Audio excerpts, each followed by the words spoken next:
अभी जो स्टार्ट है, हम मुझे लगता है डिफरेंट बच्चे जिनको जुड़ना होगा वो आहिस्ता आहिस्ता फिर जुड़ ही जाएंगे।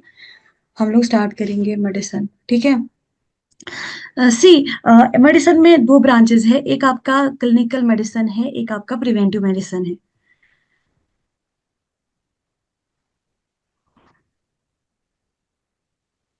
एक सेकेंड, समझ मैसेज करिए। ओके। अब मैसेज ना करके क्लास पे फोकस करेंगे, बाकी चीजें बाद में देखेंगे। See, we have two branches of medicine, one we have preventive medicine, one we have clinical medicine, ठीक है। तो जो मोस्ट ऑफ द स्टूडेंट्स हैं, मतलब मोस्ट द पार्ट जो हमारा आता है ना, that is from preventive medicine, जो जिसमें हमारी ज्यादातर डिजीजेस आती है। तो जो क्लिनिकल मेडिसिन होता है बेसिकली, वो डील करता है बेसिकली ऑन द डिजीजेस, उनकी डायग्नोसिस पे, उनकी ट्रीटमेंट पे। मतलब क्लिनिकल में मोस्टली ट्रीटमेंट वाला पार्ट आता है, और जो प्रिवेंटिव मेडिसिन होता है उसमें एज द नेम सिग्निफाइज, उसमें ज्यादातर प्रिवेंशन आता है, हम डिजीज को कैसे प्रिवेंट करेंगे, ठीक है। तो अब ये क्लास में हम क्या करेंगे, कुछ बैचेस ऐसे होंगे जहाँ पे थोड़ा हिस्ट्री पूछा जाएगा, कुछ बैचेस ऐसे होंगे जहाँ पे हिस्ट्री नहीं पूछी जाएगी। Will start with the general. सबसे पहले हम जिस पे स्टार्ट करें, दैट इज फादर, ये फादर ऑफ मेडिसिन, ठीक है। एक सेकेंड।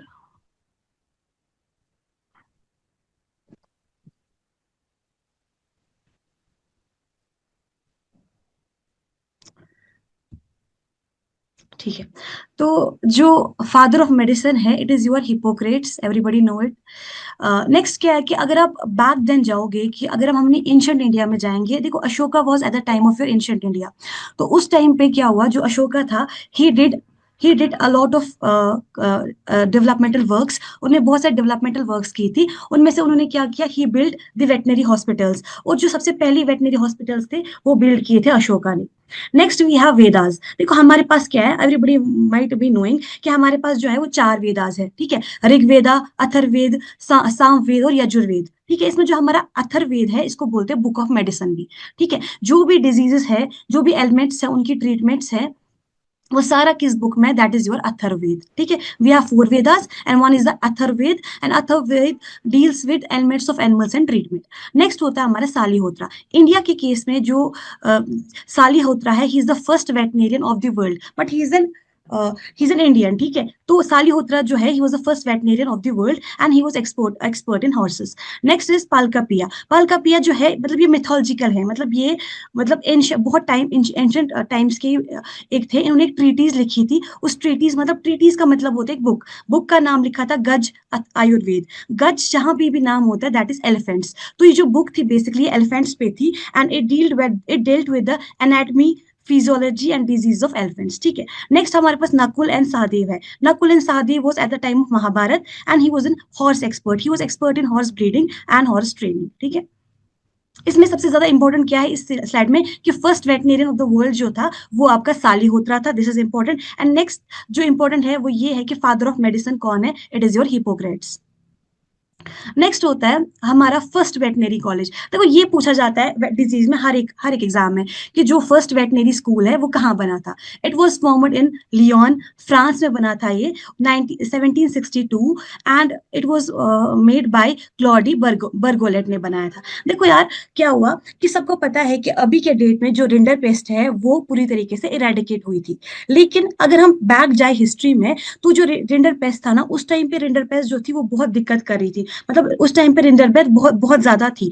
तो उस टाइम पे क्या हुआ था बैक देन, उसमें उस टाइम पे ये हो रहा था कि बहुत सारी चीजें बन रही थी ताकि रिंडरपेस्ट को कंट्रोल करें, ठीक है। जैसे आप लोगों को पता है ओआई बना था, जो ओआई है, जिसको आजकल हम लोग बात जिसको आज तक हम लोग world health organization for animal health के लिए बोलते हैं, वर्ल्ड एनिमल हेल्थ ऑर्गेनाइजेशन, जिसका एक्चुअल नाम है OI, office of international epizootics. तो जो ओआई है ना, ये सबसे पहले बना था कहाँ पे, 1924 में बना था, पेरिस में, रोम में। किस लिए बना था, ताकि रिंडर पेस्ट को कंट्रोल किया जाए। इसी तरीके से जो पहला वेटनरी स्कूल था, लियोन फ्रांस में बना था, ये भी इसलिए बना था ताकि रिंडर पेस्ट को कंट्रोल किया जाए, ठीक है। This you will remember. Next क्या है, नेक्स्ट है फर्स्ट आर्मी वेटनरी स्कूल कहाँ पे बना था, इट वॉज इन पुणे 1862, ठीक। इंडिया में जो पहला, देखो ओवरऑल अगर आप देखोगे ना, पार्टीशन जब नहीं हुआ था, जब इंडिया और पाकिस्तान एक ही था, तो उस टाइम पे जो पहला वेटनरी कॉलेज बना था वो बना था आपके लाहौर वेटनरी कॉलेज, ठीक है, पहला वेटनरी कॉलेज। असल में पहला वेटनरी कॉलेज जो था, it was Lahore veterinary college and it was under the university of Punjab.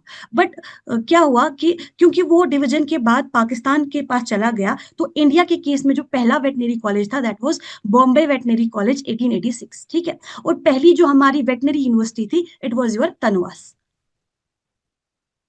ठीक, नेक्स्ट क्या है, नेक्स्ट इज जब हम वेटनरी मेडिसिन पढ़ते हैं तो हम इसमें क्या पढ़ते हैं, देखो सिंपली ये चीजें, I will just go fast, इस इन चीजों से मैं बहुत फास्ट जाऊंगी क्योंकि ज्यादा कुछ इसमें है नहीं। Veterinary medicine deals with diagnosis, treatment, prevention and study of diseases. ठीक है, क्लिनिकल मेडिसिन जो है वो मेनली, देखो दो ब्रांचेस मैंने आपको पहले ही बोला, एक आपका क्लिनिकल मेडिसिन है, एक आपका प्रिवेंटिव मेडिसिन है। ठीक है, क्लिनिकल मेडिसिन किसके साथ डील करेगा, diagnosis and treatment of diseases, और प्रिवेंटिव मेडिसिन किसके साथ डील करेगा, control and prevention of diseases. ठीक है, this is mostly the preventive part and this is mostly the diagnose and treatment part. ठीक है, नेक्स्ट इज हेल्थ। देखो हम डिजीजेस पढ़ने जा रहे हैं, देखो डिजीज इज, डिजीज का अगर आप ब्रेक डाउन करोगे ना, डिजीज मीन्स डिस इज, यानी कुछ तो अनईजी है, कुछ तो ऐसा है बॉडी में जो कि इजी नहीं है, इसलिए इसको बोलते हैं डिस ईज। देखो हेल्थ क्या होता है, हेल्थ होता है जब एक इंसान की फिजिकल फिजिकल हेल्थ भी, एक इंसान की फिजियोलॉजिकल हेल्थ भी, एक इंसान की मेंटल हेल्थ भी, जब इन चीजों चीजों इन तीनों चीजों से एक इंसान का डिविएशन हो जाता है तो उसको हम बोलते हैं डिजीज। ठीक है, दिस इज इंपॉर्टेंट, ये चीज इंपॉर्टेंट, ये वाली स्लाइड इंपॉर्टेंट है। देखो इसमें क्या है, सबसे पहले अब देखो कि कोई डिजीज ऐसी होती है जो एक पर्टिकुलर एरिया में होती है। ठीक है, कोई डिजीज ऐसी होती है जो कि डिफरेंट कंट्रीज में होती है, कोई डिजीज ऐसी होती है जो कि पूरा पैंडमिक, जैसे कि आपका कोविड है। ठीक है, तो इसमें क्या है, अगर आपके किसी एरिया में एनिमल्स है और आप देख रहे हो एक या दो एनिमल्स को क्या हो रहा है, डिजीज हो रही है। ठीक है, फॉर एग्जाम्पल एक छोटा सा गांव है, एक गांव में क्या है कि लोग हैं। ठीक है, इस इनमें क्या हो रहा है कि इनके फॉर एग्जाम्पल कैटल पॉपुलेशन है, तो इक्का दुक्का एक दो घरों में जो एनिमल्स है उनको डिजीज हो रहा है, उसको हम बोलते हैं स्पोरोडिक। स्पोरोडिक का मतलब होता है जो सिर्फ एक या दो एनिमल्स को ही इफेक्ट करे। ठीक है, नेक्स्ट होता है एंडेमिक। एंडेमिक क्या होता है, एक डिजीज जो सिर्फ एक पर्टिकुलर जोग्राफिकल एरिया में होती है प्रेजेंट। ठीक है, एक डिजीज जो सिर्फ एक पर्टिकुलर जोग्राफिकल एरिया में प्रेजेंट होती है और इस एरिया में क्या होता है, बार बार आ जाती है। फॉर एग्जाम्पल मलेरिया, अगर आप अफ्रीकन कंट्रीज देखोगे ना, वहां पर मलेरिया जो है ना वो बार बार आता जाता रहता है। वाई, बिकॉज अफ्रीकन कंट्रीज जो होती है ना वो ट्रॉपिकल कंट्रीज होती है, वहां पे टेम्परेचर जो है ना वो भी बहुत ज्यादा है, और हाई टेम्परेचर में मॉस्किटोज की ब्रीडिंग भी होगी। तो आप देख रहे हो कि जो हमारा ये है मलेरिया है, malaria is an endemic disease. तो एंडेमिक डिजीज क्या होती है, एंडेमिक डिजीज वो होती है जो कि एक पर्टिकुलर जोग्राफिकल एरिया में पाई जाती है और वो रिकरिंग होती है। ठीक है, वो वापस आती जाती है, सिर्फ एक ही जोग्राफिकल एरिया में होगी, और क्या होगी, और एंडेमिक हो, और ये रिकरिंग होगी, मतलब एक बार जाएगी फिर ना अगले साल फिर से आएगी, फिर अगले साल फिर से आएगी। लेकिन एपिडेमिक क्या होता है, एपिडेमिक होता है कि फॉर एग्जाम्पल एक कंट्री है, एक कंट्री में फॉर एग्जाम्पल चाइना है, चाइना में कोई डिजीज हुई है, चाइना के साथ साथ आसपास जो रहने वाले कंट्रीज है, फॉर एग्जाम्पल इंडिया है, साउथ ईस्ट एशिया एशिया में जापान है, फॉर एग्जाम्पल इंडोनेशिया है। ठीक है, अगर ये कोई डिजीज ऐसी है जो कि चाइना में है, यानी कि चाइना में होने का मतलब होता है कि डिजीज जो है ना it's in a large population, एक बड़े से एरिया में ये डिजीज है।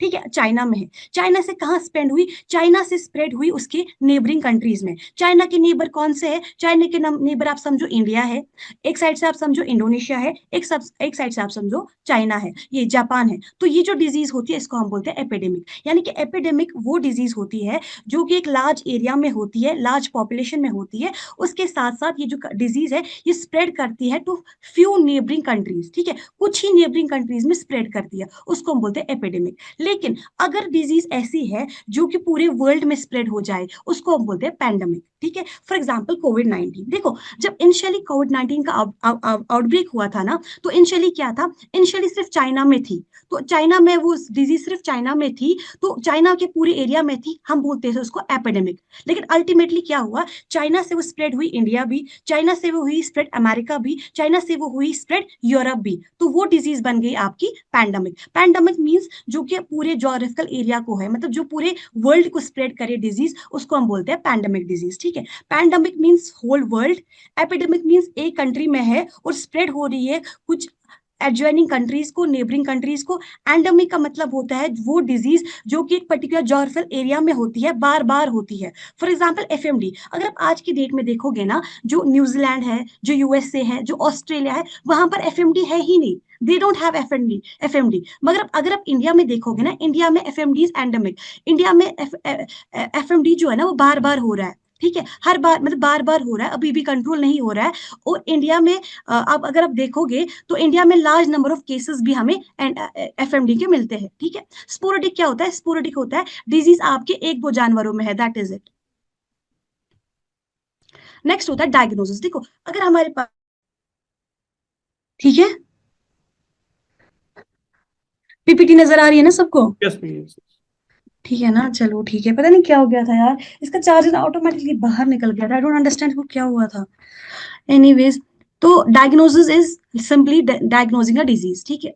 डिफरेंशियल डायग्नोसिस क्या होता है? डिफरेंशियल डायग्नोसिस होता है, फॉर एग्जांपल एक डिजीज है, ठीक है, आप लोग आपको एक डिजीज में दिख रही है माउथ में अल्सर्स, ठीक है, बट ऐसा नहीं है कि सिर्फ एक ही डिजीज में माउथ में अल्सर्स हो सकते हैं, ठीक है। आप समझो कि फॉर एग्जांपल जो माउथ में विजिकल्स होना, माउथ में अल्सर्स होना एफएमडी में भी होती है, जो हमारा ऑर्फ होता है उसमें भी होती है, ठीक है, और भी बाकी डिजीज में होगी। तो हमें रूल आउट करना है कि एक एनिमल को अगर कोई सिम्टम्स आ रहे हैं, उसको एक्चुअली कौन सी डिजीज है, उसको हम बोलते हैं differential diagnosis. You rule out other diseases. For example आप देखो सर्कलिंग, सर्कलिंग होती है लिस्टीरिया में भी, सर्कलिंग होती है बाकी न्यूरोलॉजिकल कंडीशन में भी। आपको डायग्नोज करना है कि क्या इसको, इस गोट को या इस शीप को सिर्फ लिस्टीरिया है कि इसको बाकी और कोई कंडीशन है, तो दैट इज डिफरेंशियल डायग्नोसिस, ठीक है। टेंटेटिव डायग्नोसिस क्या होता है? टेंटेटिव होता है based on clinical examination. For example आपने एक एनिमल की क्लिनिकल एग्जामिनेशन कर दी, ठीक है, मैंने एनिमल को अभी देखा सर्कल करते हुए, रोटेट करते हुए, तो मैंने बोल दिया एनिमल को है डिस्टीरिया, ठीक है, ये मैंने टेंटेटिव कर दिया। अब मेरे को देखना पड़ेगा, मेरे को लेना पड़ेगा ब्लड स्वैब शीप से, उसके बाद मैं उसको कल्चर करूंगा लिस्टीरिया, उसके बाद मैं देखूंगा उसमें लिस्टीरिया है कि नहीं है, यानी कि दैट विल बी योर। अभी तक मेरी सिर्फ टेंटेटिव डायग्नोसिस थी, it was based on clinical examination, लेकिन जब मैं उसको एग्जामिनेशन जब मैं उसको ब्लड को कल्चर करता हूँ, उसके बाद में माइक्रो उसका कल्चर देखता हूँ, तो उसके बाद मैं बोलता हूँ क्या ये लिस्टीरिया है या कोई न्यूरोलॉजिकल डिजीज है, दैट इज योर कन्फर्मेटेड डायग्नोसिस। दूसरा होता है स्नैपशॉट डायग्नोसिस, मतलब आप तुरंत बोल देते हो कि इसको ये प्रॉब्लम है, that is snapshot diagnosis, diagnosis at glance, ठीक है।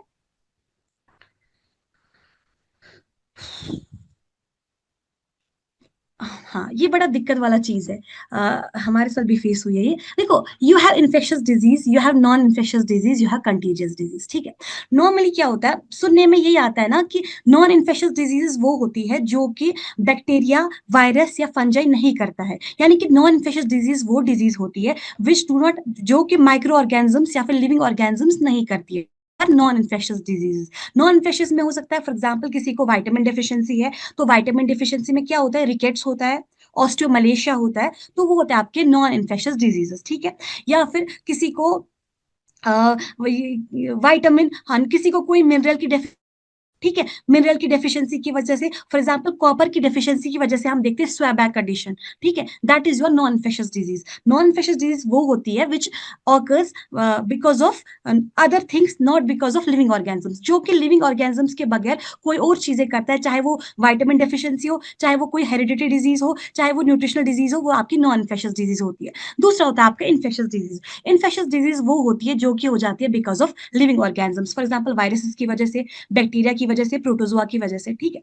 अब तीसरा आता है आपका कंटेजियस डिजीज। देखो ये जो कभी कभी क्या होता है, ये मैटर ऑफ डिबेट बन जाता है कि क्या कोई डिजीज इन्फेक्शियस डिजीज है कि क्या कोई डिजीज कंटेजियस डिजीज है। देखो कंटेजियस डिजीज हम उस डिजीज को बोलते हैं जो स्प्रेड होता है बिकॉज ऑफ कंटैक्ट, ठीक है। एक तो दो चीजें होती है, एक तो कंटैक्ट से स्प्रेड होगा, कंटैक्ट किसके बीच में होना चाहिए, एक एक एक अनइन्फेक्टेड एनिमल है, एक नॉर्मल एनिमल है, एक इन्फेक्टेड एनिमल है, जब दोनों के बीच में कंटैक्ट होता है, तो अगर उस तरीके से कोई डिजीज स्प्रेड होती है उसको बोलते हैं कंटेजियस डिजीज, पहली चीज। या दूसरा, जो डिजीज एनिमल होता है ना, वो क्या करता है, वो करता है वायरस को एक्सक्रीट एयर एयर ड्रॉपलेट्स के थ्रू, है ना, एयरबोर्न इन्फेक्शन, तो वहां से भी होता है। या फिर आपको पता है कि जो वायरसेस होते हैं ना, वो जो एनिमल होता है उसके एक्सक्रीशंस में भी निकलते हैं, फॉर एग्जाम्पल उसके यूरिन में, उसके फीसेस में, उसके सीमेन में, उसके मिल्क में। तो इस तरीके से अगर डिजीज स्प्रेड होती है उसको बोलते हैं कंटेजियस डिजीज। यानी कि कंटेजियस डिजीज वो डिजीज होती है जो कि स्प्रेड होती है, या तो कंटैक्ट से स्प्रेड होती है, या तो एयरबोर्न से होती है, मतलब एरोसोल से होती है, या तो स्क्रीशन से होती है, like milk, like urine, like faeces, उनसे होती है, तो उनको हम बोलते हैं कंटेजियस डिजीज। फॉर एग्जाम्पल आपका एफएमडी है। देखो एफएमडी में क्या होता है, जो एनिमल एनिमल होता है उसमें जब एफएमडी हो जाता है तो वो एरोसोल्स के थ्रू वायरस को स्प्रेड कर देता है। एंड आप लोगों को पता होगा कि जो एफएमडी वायरस होता है ना, उसकी जो ये होती है ना, मतलब स्प्रेड, वो बहुत लॉन्ग टाइम तक, वो बहुत देर तक, मतलब वो कंट्रीज तक स्प्रेड हो सकता है। इतना तेजी से आपका एफएमडी वायरस स्प्रेड होता है।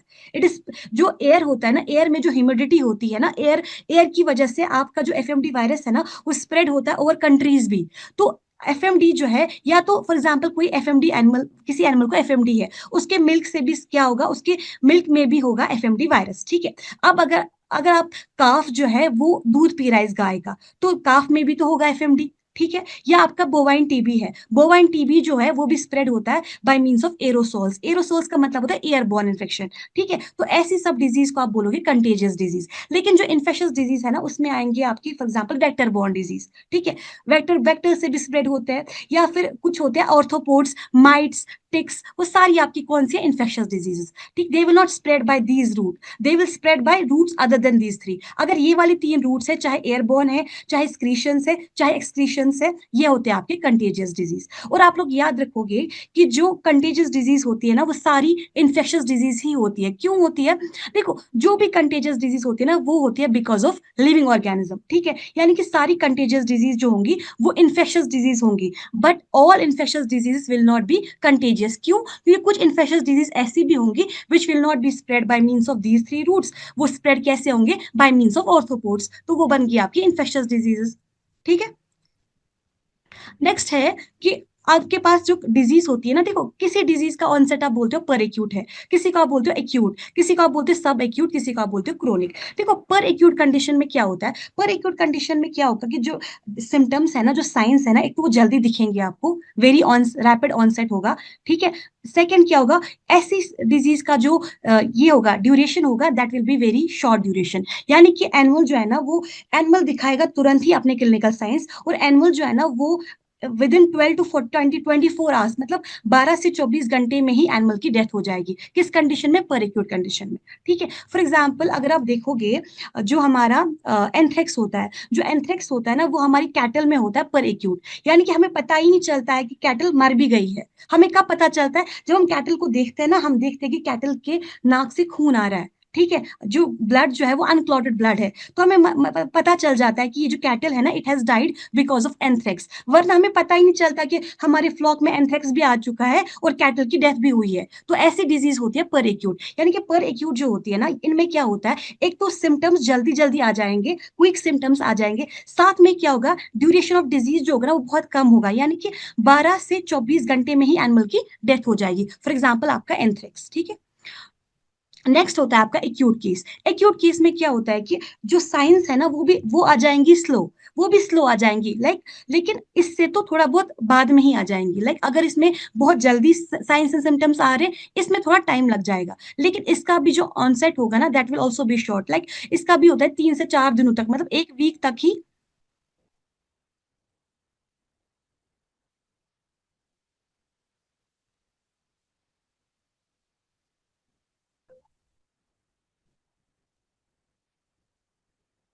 यार एक सेकेंड ना, सुनो, बार बार मैसेज आके।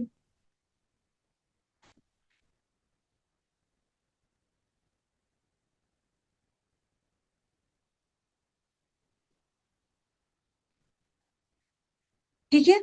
तो हम क्या पढ़ रहे थे? हम पढ़ रहे थे एक्यूट कंडीशन। तो एक्यूट कंडीशन वो कंडीशन होती है जिसमें साइंस आने में थोड़ा सा टाइम लगता है, लेकिन इसका जो ड्यूरेशन होता है that is from days to week, लगभग 1 3 4 दिनों तक इसका ड्यूरेशन होता है, ठीक है। फॉर एग्जाम्पल आपका एफएमडी। नेक्स्ट होता है आपका सब एक्यूट कंडीशन। सब एक्यूट कंडीशन जो होती है ना, इसमें आपको साइंस एंड सिम्टम्स आने में थोड़ा टाइम लगेगा, ठीक है, इससे तो ज्यादा टाइम लगेगा, लेकिन इसमें जो ड्यूरेशन होगा that will be 1 to 3 weeks, ठीक है।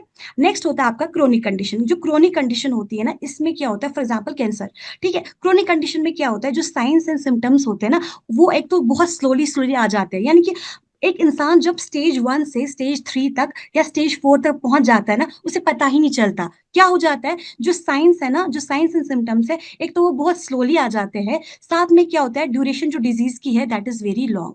मतलब इंसान जो है या एनिमल जो है ना, वो 3 3 4 4 साल या फिर 5 5 साल इस कंडीशन में रहता है, दैट इज क्रोनिक कंडीशन। यानी कि क्रोनिक कंडीशन का जो ड्यूरेशन होता है दैट इज वेरी लॉन्ग, ठीक है। जैसे फॉर एग्जाम्पल आपका बोवाइन टीबी है, इसमें क्या करेंगे, इसमें आप लोग बस इतना याद रखना कि क्या है और क्या नहीं है, मोटा मोटा सा, इसमें एज सच कोई क्वेश्चन तो आएगा भी नहीं, ठीक है, ये सबको पता ही होता है।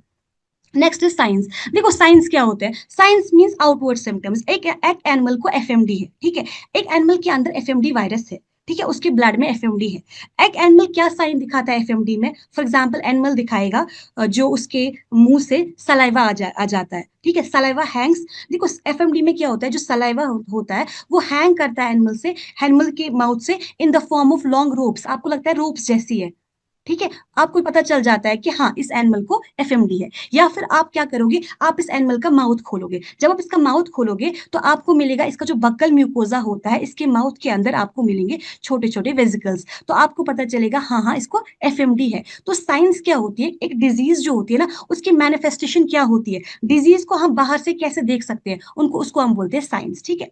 कुछ होते हैं सब्जेक्टिव सिम्टम्स। सब्जेक्टिव सिम्टम्स वो होते हैं जो एक पेशेंट फील करता है, ठीक है, एक पेशेंट को क्या फील होता है। फॉर एग्जाम्पल किसी बंदे को आईबीएस होता है, फॉर एग्जाम्पल ह्यूमंस में आप देख लो, अगर हमें क्या होता है, हमें आईबीएस होता है, IBS is irritable bowel syndrome, ठीक है, अगर किसी को पता होगा। या फिर किसी को सर दर्द है, तो सर दर्द है, सर दर्द किसको फील हो रहा है, डॉक्टर को तो सर दर्द फील नहीं होता है ना। देखो आप आपको सर दर्द है, ठीक है, आपके सर में दर्द है, तो डॉक्टर को तो सर दर्द फील नहीं होगा, डॉक्टर क्या बोलेगा, डॉक्टर आप डॉक्टर को बोलोगे कि मुझे सर दर्द है, मुझे पैरास्टामोल दे दो। तो ऐसे जो सर दर्द है ना, it is a subjective symptom, it is felt by the patient, ठीक है। दूसरा होता है objective symptom. Objective system symptom क्या होता है, ये जो है ये क्लिनिशियन देखता है, ठीक है, क्लिनिशियन एग्जामिनेशन करता है, तो क्लिनिशियन को फॉर एग्जाम्पल क्लिनिशियन कहीं पे पालपेट करेगा, ठीक है, क्लिनिशियन या डॉक्टर कहीं पे ऑस्कल्टेट करेगा, तो डॉक्टर्स को जो सिम्टम्स देखने को मिलेंगे उनको आप बोलते हो ऑब्जेक्टिव सिम्टम्स, ठीक है। नेक्स्ट होता है सिंड्रोम। सिंड्रोम क्या होता है, एक ग्रुप ऑफ सिम्टम्स को बोलते हैं सिंड्रोम। फॉर एग्जाम्पल सिंपल, अगर किसी हमारे पास आप लोगों को पता होगा एक कंडीशन होती है उसको बोलते हैं इरिटेबल बाउल सिंड्रोम। देखो इरिटेबल बाउल सिंड्रोम क्या होता है, बेसिकली कुछ ह्यूमन बींग्स ऐसे होते हैं जिनमें जो लैक्टोस होता है ना, जो मिल्क में आपको लैक्टोस होता है उनमें लैक्टोस इंटॉलरेंस होता है। क्यों लैक्टोस इंटॉलरेंस होता है, बिकॉज लैक्टोस को डाइजेस्ट करने के लिए आपको चाहिए एक एंजाइम, उसको हम बोलते हैं लैक्टेस एंजाइम, ठीक है।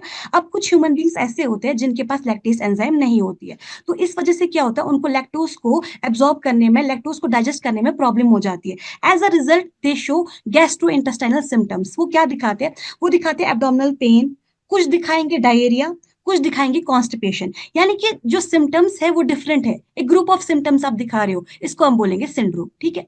दूसरा होता है प्रोग्नोसिस। प्रोग्नोसिस का मतलब होता है कि आपको क्या लगता है ये डिजीज ठीक हो जाएगी कि नहीं हो जाएगी, मतलब आप किसी डिजीज को का फोरकास्ट बताओगे। फॉर एग्जाम्पल आपके पास एक एनिमल आया, ठीक है, एक एनिमल जो है ना उसको पैराट्यूबरक्लोसिस है, यानी कि जॉन्स डिजीज है, तो वो एनिमल जो है ना वो काफी लंबे समय से वो इमेसिएटेड है, उसको काफी लंबे समय से क्या है, पैराट्यूबरक्लोसिस है। तो आपको वो ऑनर पूछेगा कि आपको क्या लगता है ये एनिमल ठीक हो जाएगा, तो आप बता दोगे हाँ हाँ ये ठीक हो जाएगा, या आप बोलोगे नहीं जी इसकी 2 मंथ्स में डेथ हो जाएगी। तो आप जो ये फ्यूचर फोरकास्ट दे देते हो ना कि ठीक हो जाएगा, या फिर ये इसकी डेथ हो जाएगी, या फिर ये 2 महीने बाद ठीक हो जाएगा, उसको आप बोलते हो प्रोग्नोसिस। आप इसमें क्या करते हो, आप इसमें बोलते हो कि किसी डिजीज का ठीक होने के चांसेस एक एनिमल को कितने ज्यादा है, उसको आप बोलोगे प्रोग्नोसिस। सिक्वल क्या होता है, सिक्यूली का या सीक्वल का मतलब होता है, फॉर एग्जाम्पल किसी एनिमल को कोई डिजीज है, मान के चलो उसको एक डिजीज है, अब वो डिजीज से ठीक हो गया,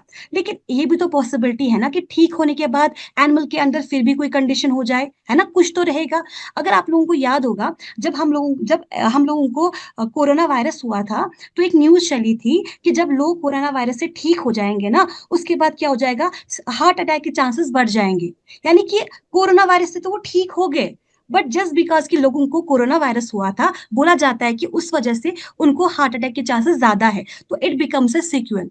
फॉर एग्जाम्पल एफएमडी, हम बोलते हैं कि एफएमडी में जब एनिमल एफएमडी से ठीक हो जाता है, उसके बाद एनिमल को हो जाता है डायबिटीज मेलेटिस। डायबिटीज मेलेटिस क्या है? It's a sequel of FMD. यानी कि सीक्वल का सिंपल माने क्या होता है कि अगर एक एनिमल इस डिजीज से ठीक होता है, उसके बाद ठीक होने के बाद इस एनिमल में क्या क्या कंडीशन आ सकती है, उसको आप बोलते हो सीक्वल। ठीक है।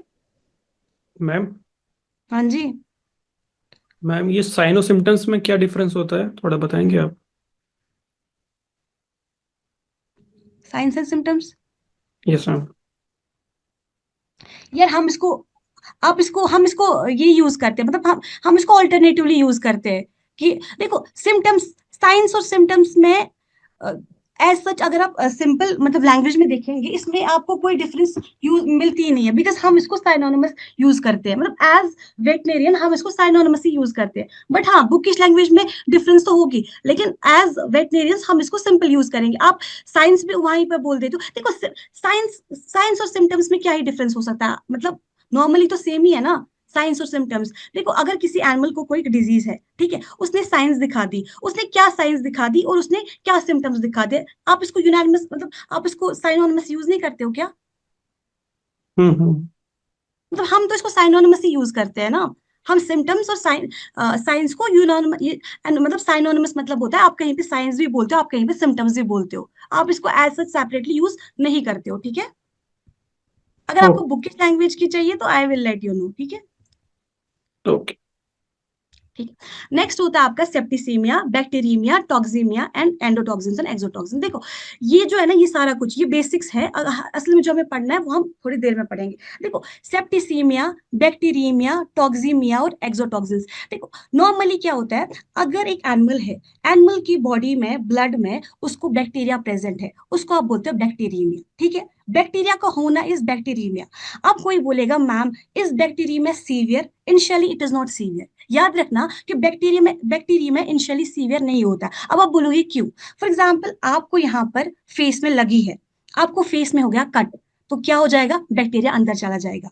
आप खा रहे हो खाना, आपको नहीं पता है कि आप अपने हाथों से दिन भर कितने बैक्टीरिया अंदर ले रहे हो, है ना? सिंपल सी बात है, जब हमारे हाथ तो कभी भी 100% साफ होते नहीं है, तो जब हम खाना भी खा रहे होते हैं ना, तो हम अपने हाथों से जो बैक्टीरिया है वो अंदर ले रहे होते हैं। तो बैक्टीरिया में as such, bacteria as such जो होता है ना, वो टॉक्सिक नहीं होता, या फिर वो एज सच पैथोजेनिक नहीं होता है। क्यों नहीं होता है? देखो जब आपकी बॉडी में, जब आपकी ब्लड में बैक्टीरिया आएंगे ना, तो आपकी ब्लड में क्या होते हैं? आपके ब्लड में होते हैं immune cells, for example RBCs, for example डब्ल्यूबीसीज, फॉर एग्जाम्पल प्लेटलेट्स। तो क्या होगा, ये जो बैक्टीरिया है ना, बॉडी का डिफेंस मैकेनिज्म जो है वो इसके खिलाफ काम करके इसको हटा देगा। ठीक है। तो it will not B pathogenic for you. Bacteria is not a disease condition. ठीक है। It is normal. नॉर्मल क्या होता है? Bacteria is the presence of bacteria in blood. ठीक है। नेक्स्ट होता है सेप्टिसीमिया। सेप्टिसीमिया में क्या होता है? बैक्टीरिया आपके ब्लड में होगा, देखो बैक्टीरिया आपके ब्लड में होगा और बैक्टीरिया आपके ब्लड में मल्टीप्लाई भी करेगा। ठीक है। एक तो बैक्टीरिया है भी, बैक्टीरिया मल्टीप्लाई भी करेगा, तो आप मान के नहीं ये चल सकते हो कि हमारा इम्यून सिस्टम जो है ना, इट विल ऑल्सो फेल। ठीक है। क्योंकि जब तक एक बैक्टीरिया मल्टीप्लाई नहीं करता ना, तब तक आसान होता है इम्यून सेल्स को उसको डिस्ट्रॉय करना। लेकिन जब एक बैक्टीरिया मल्टीप्लाई करना स्टार्ट करता है, तो it becomes very difficult for the immune system to act against it. ठीक है। एक तो बैक्टीरिया मल्टीप्लाई भी कर रहा है, साथ में क्या कर रहा है? बैक्टीरिया प्रोड्यूस करता है टॉक्सिन्स भी। तो ऐसी कंडीशन जहां पे ब्लड में बैक्टीरिया भी है, बैक्टीरिया मल्टीप्लाई भी कर रहा है, बैक्टीरिया स्प्रेड भी कर रहा है, साथ साथ बैक्टीरिया टॉक्सिन्स भी प्रोड्यूस करता है, इस कंडीशन को आप बोलोगे सेप्टिसीमिया। ठीक है। नेक्स्ट होता है टॉक्सीमिया। टॉक्सीमिया में क्या होता है? आपके ब्लड में सिंपली टॉक्सिन्स होंगे प्रेजेंट। ठीक है। That is toxaemia. ठीक है। इसमें बैक्टीरिया होना जरूरी नहीं होता है। टॉक्सीमिया में क्या होगा? आपके ब्लड में सिंपली टॉक्सिन्स होंगे प्रेजेंट। ठीक है। नेक्स्ट होता है, देखो टॉक्सिन्स की बात करते हैं हम, हमारे पास दो टॉक्सिन्स होते हैं, एक होता है हमारे पास एंडोटॉक्सिन्स, एक होता है हमारे पास एक्सोटॉक्सिन्स। देखो अब क्वेश्चन एग्जाम में ऐसा आता है कि एंडोटॉक्सिन्स और एक्सोटॉक्सिन्स में क्या डिफरेंस है। मोस्टली आई थिंक ये माइक्रोबायोलॉजी वालों ने कवर किया होगा मोस्टली, लेकिन थोड़ा सा जल्दी जल्दी मैं बोलूंगी। देखो आप लोगों को पता है कि हमारे पास दो तरीके के बैक्टीरिया है, एक ग्राम पॉजिटिव बैक्टीरिया है, एक ग्राम नेगेटिव बैक्टीरिया, ठीक है। जो ग्राम पॉजिटिव बैक्टीरिया होता है और जो ग्राम नेगेटिव बैक्टीरिया, इनमें जो डिफरेंस होती है that is with respect to their cell wall, ठीक है। वो सबको पता है कि एक पेप्टिडोग्लाइकल लेयर होती है, ठीक है। अब क्या है, जो ग्राम नेगेटिव बैक्टीरिया होता है ना, उसका जो सेल वॉल होता है उसमें एक चीज होता है, उसको बोलते हैं एलपीएस, लिपोपॉलीसेकेराइड, ठीक है। जो ये लिपोपॉलीसेकेराइड होते हैं इसके तीन कंपोनेंट्स होते हैं, ठीक है। एक तो ओ एंटीजन, एक लिपिड ए पार्ट, ओ एंटीजन और कोर पॉलीसेकेराइड। तो ये जो इसका एलपीएस का जो ये लिपिड ए वाला पार्ट होता है, ये एक्ट करता है आपका एंडोटॉक्सिन्स। अब कोई बोलेगा मैम इसको हम एंडोटॉक्सिन्स क्यों बोलते हैं। देखो ये जो एंडोटॉक्सिन्स होते हैं ना, बेसिकली ये सेल वॉल होते हैं, ये जो बैक्टीरिया होता है ये उसका पार्ट होता है। Exotoxins is not a part of bacteria, ठीक है। Exotoxins is not a part of bacteria cell wall. Exotoxin bacteria के सेल वॉल का पार्ट नहीं होता है, ठीक है, तभी इसको एक्सो बोलते हैं। एक्सोटॉक्सिन्स क्या होता है, बैक्टीरिया फॉर एग्जांपल रिलीज करेगा टॉक्सिन्स। फॉर एग्जांपल देखो आपके पास टेटनस बैक्टीरिया है, आप लोगों को पता होगा जो टेटनस बैक्टीरिया होता है वो रिलीज करता है टॉक्सिन्स लाइक टेटनोलाइसिन, लाइक टेटनोस्पाज्मिन, ठीक है। या फिर आपके पास क्लोस्ट्रिडिया है, आप लोगों को पता होगा कि क्लोस्ट्रिडियम जो है वो भी रिलीज करता है टॉक्सिन्स, ठीक है।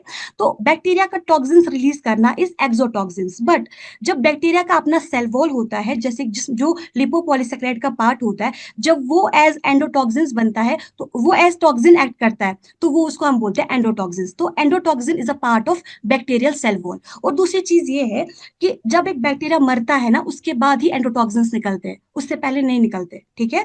देखो एक लाइव बैक्टीरिया जो होता है ना वो एक्सोटॉक्सिन्स प्रोड्यूस करता है। फॉर एग्जांपल टेटनिस गया हमारी बॉडी के अंदर, ठीक है। टेटनिस टेटनिस बैक्टीरिया जो होता है वो क्या करता है, जब उसको फेवरेबल कंडीशन मिलेगी तो वो उस वहां पे टॉक्सिन्स रिलीज करेगा, ठीक है। चाहे टेटनोलाइसिन रिलीज करे, चाहे टेटनोस्पाज्मिन रिलीज करे। लेकिन ग्राम नेगेटिव बैक्टीरिया जो होता है ये एंडोटॉक्सिन्स तब रिलीज करता है जब बैक्टीरिया की डेथ होती है, ठीक है। जब बैक्टीरिया की डेथ होगी उसके बाद जो है उसका सेल वॉल है वो टूटेगा और एक पार्ट होगा सेल वॉल को जिसको हम बोलते हैं लिपिड ए, वो एक्ट करेगा एज एंडोटॉक्सिन्स, ठीक है।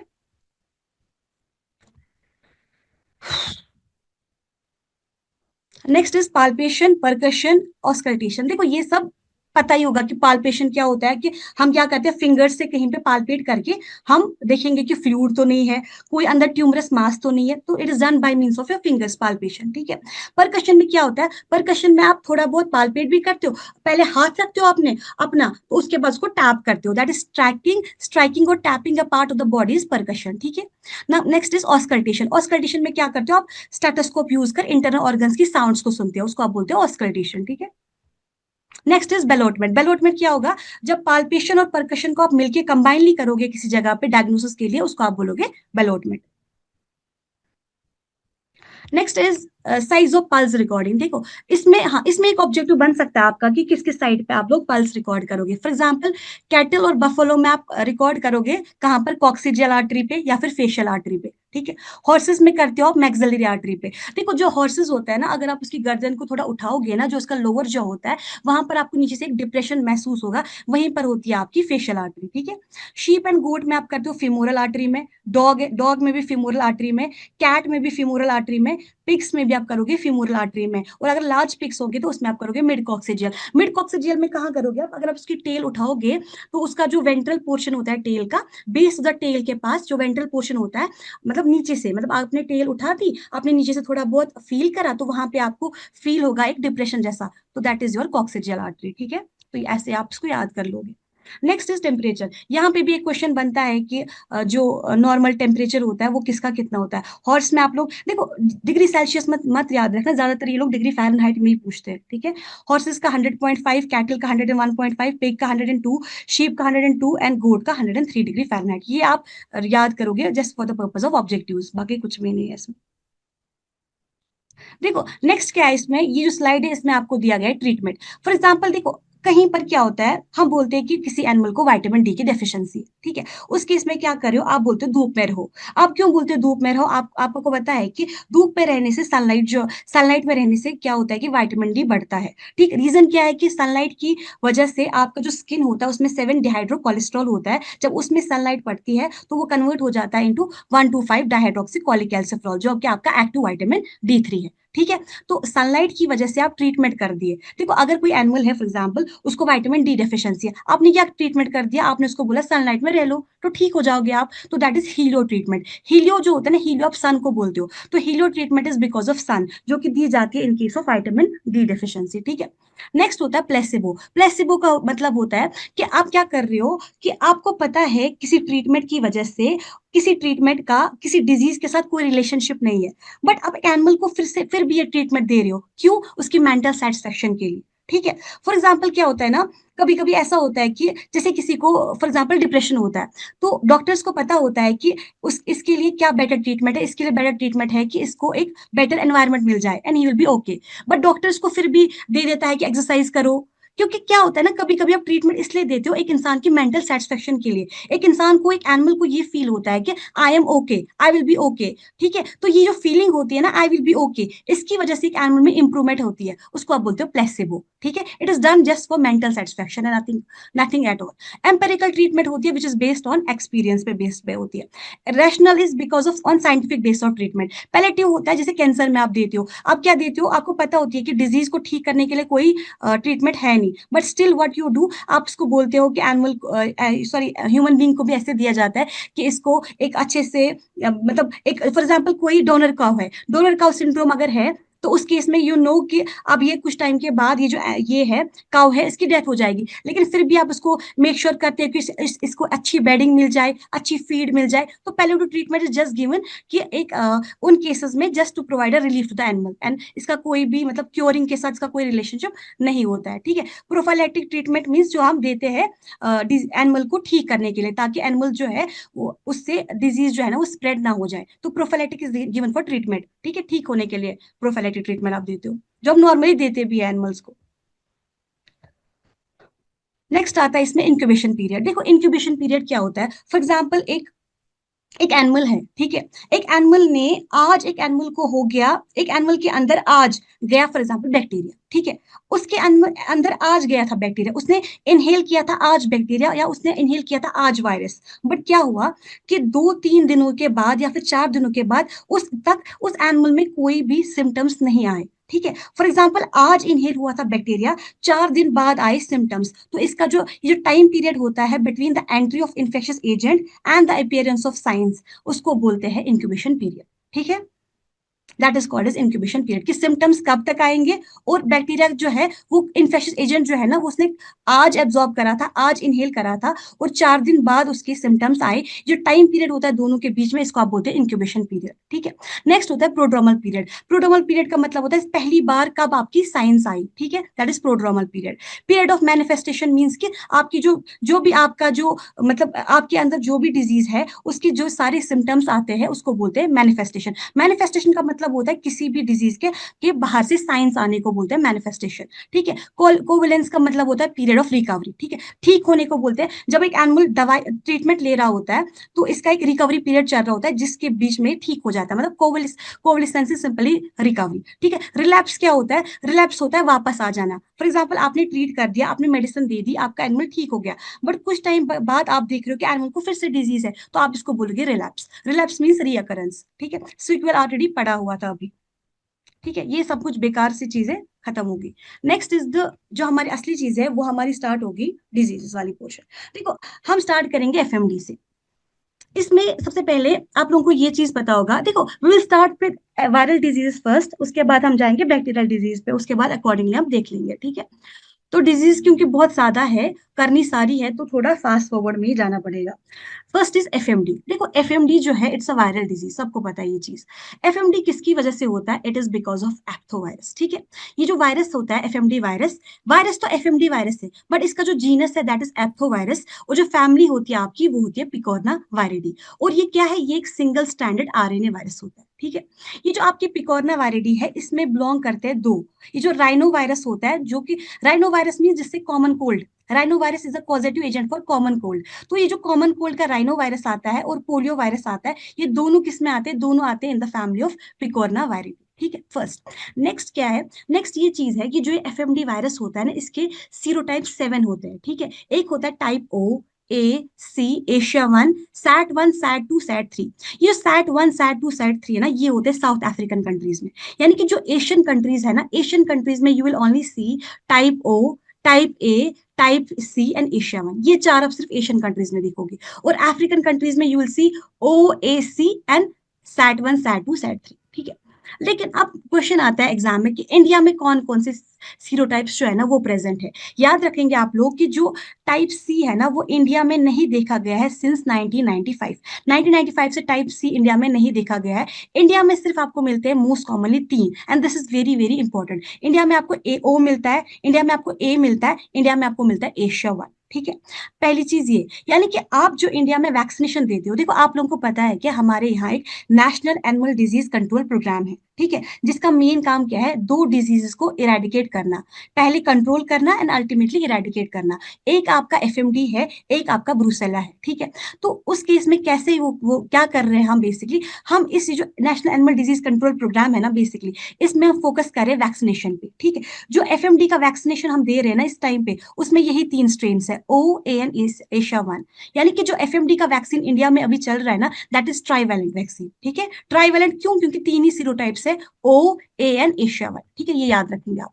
नेक्स्ट अगर आपसे ये पूछा जाता है कि सबसे ज्यादा जो आउटब्रेक्स होते हैं वो किसकी वजह से होते हैं, that is because of O. ठीक है। ओ की वजह से सबसे ज्यादा आउटब्रेक्स होते हैं, ओ के बाद it is A, O followed by A. ठीक है। नाउ एक चीज आता है, फॉर एग्जाम्पल आपके एनिमल, आपके फ्लॉक में या फिर आपके कंट्री में या फिर आपके एरिया में आज जो है FMD, that is because of O. ठीक है। आपने वैक्सीनेशन दी ओ के खिलाफ, क्या नेक्स्ट टाइम क्या हुआ, नेक्स्ट टाइम ओ स्ट्रेन नहीं था एफएमडी कॉज करने में, नेक्स्ट टाइम था ए स्ट्रेन जिसने एफएमडी कॉज करा।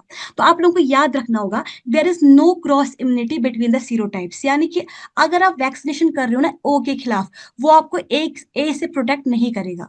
अगर आप ए के खिलाफ वैक्सीनेशन कर रहे हो, ए सीरोटाइप के खिलाफ, तो वो आपको प्रोटेक्ट नहीं करेगा अगेंस्ट सी। तो ये चीज याद रखोगे, ये जो सीरोटाइप्स होते हैं ना, इनके बीच में कोई क्रॉस इम्यूनिटी नहीं होती है। यानी कि अगर एक सीरोटाइप के खिलाफ आपकी बॉडी में इम्यूनिटी है, फॉर एग्जाम्पल आपको आज हुआ था टाइप ओ। ठीक है। जब आपको आज टाइप ओ हुआ था तो आपकी बॉडी ने क्या किया, आपकी बॉडी ने बना दी एंटीबॉडीज। ठीक है। सपोज करो कि नेक्स्ट टाइम, और आप लोग याद रखना जो एफएमडी होता है ना, एफएमडी में जो एंटीबॉडीज बनती है बॉडी में to fight against FMD, that is IgM. ठीक है। तो नेक्स्ट टाइम फॉर एग्जाम्पल फिर से हुआ, क्या हुआ, ए स्ट्रेन हुआ, ए सीरोटाइप आपकी बॉडी में आया। देखो एक चीज होता है ना जो इम्यूनोग्लोबुलिन्स में होता है, उसको बोलते हैं मेमोरी। ठीक है। लेकिन क्या होगा कि जो ए सीरोटाइप सेकंड टाइम हमारी बॉडी में आया ना, बॉडी परसीव करेगी इसको फिर से फॉरेन। ठीक है। तो बॉडी जो है ना वो उसको परसीव करेगी फॉरेन, तो there will be no antibodies in the body to fight against A. यानी कि जो ओ वाली एंटीबॉडीज है, they will not fight against A, ये आप याद रखेंगे। ठीक है। तो एफएमडी वायरस जो है, it is the first animal virus to be recognise. सबसे पहला जो एनिमल वायरस हमने डिस्कवर करा था दैट वाज एफएमडी।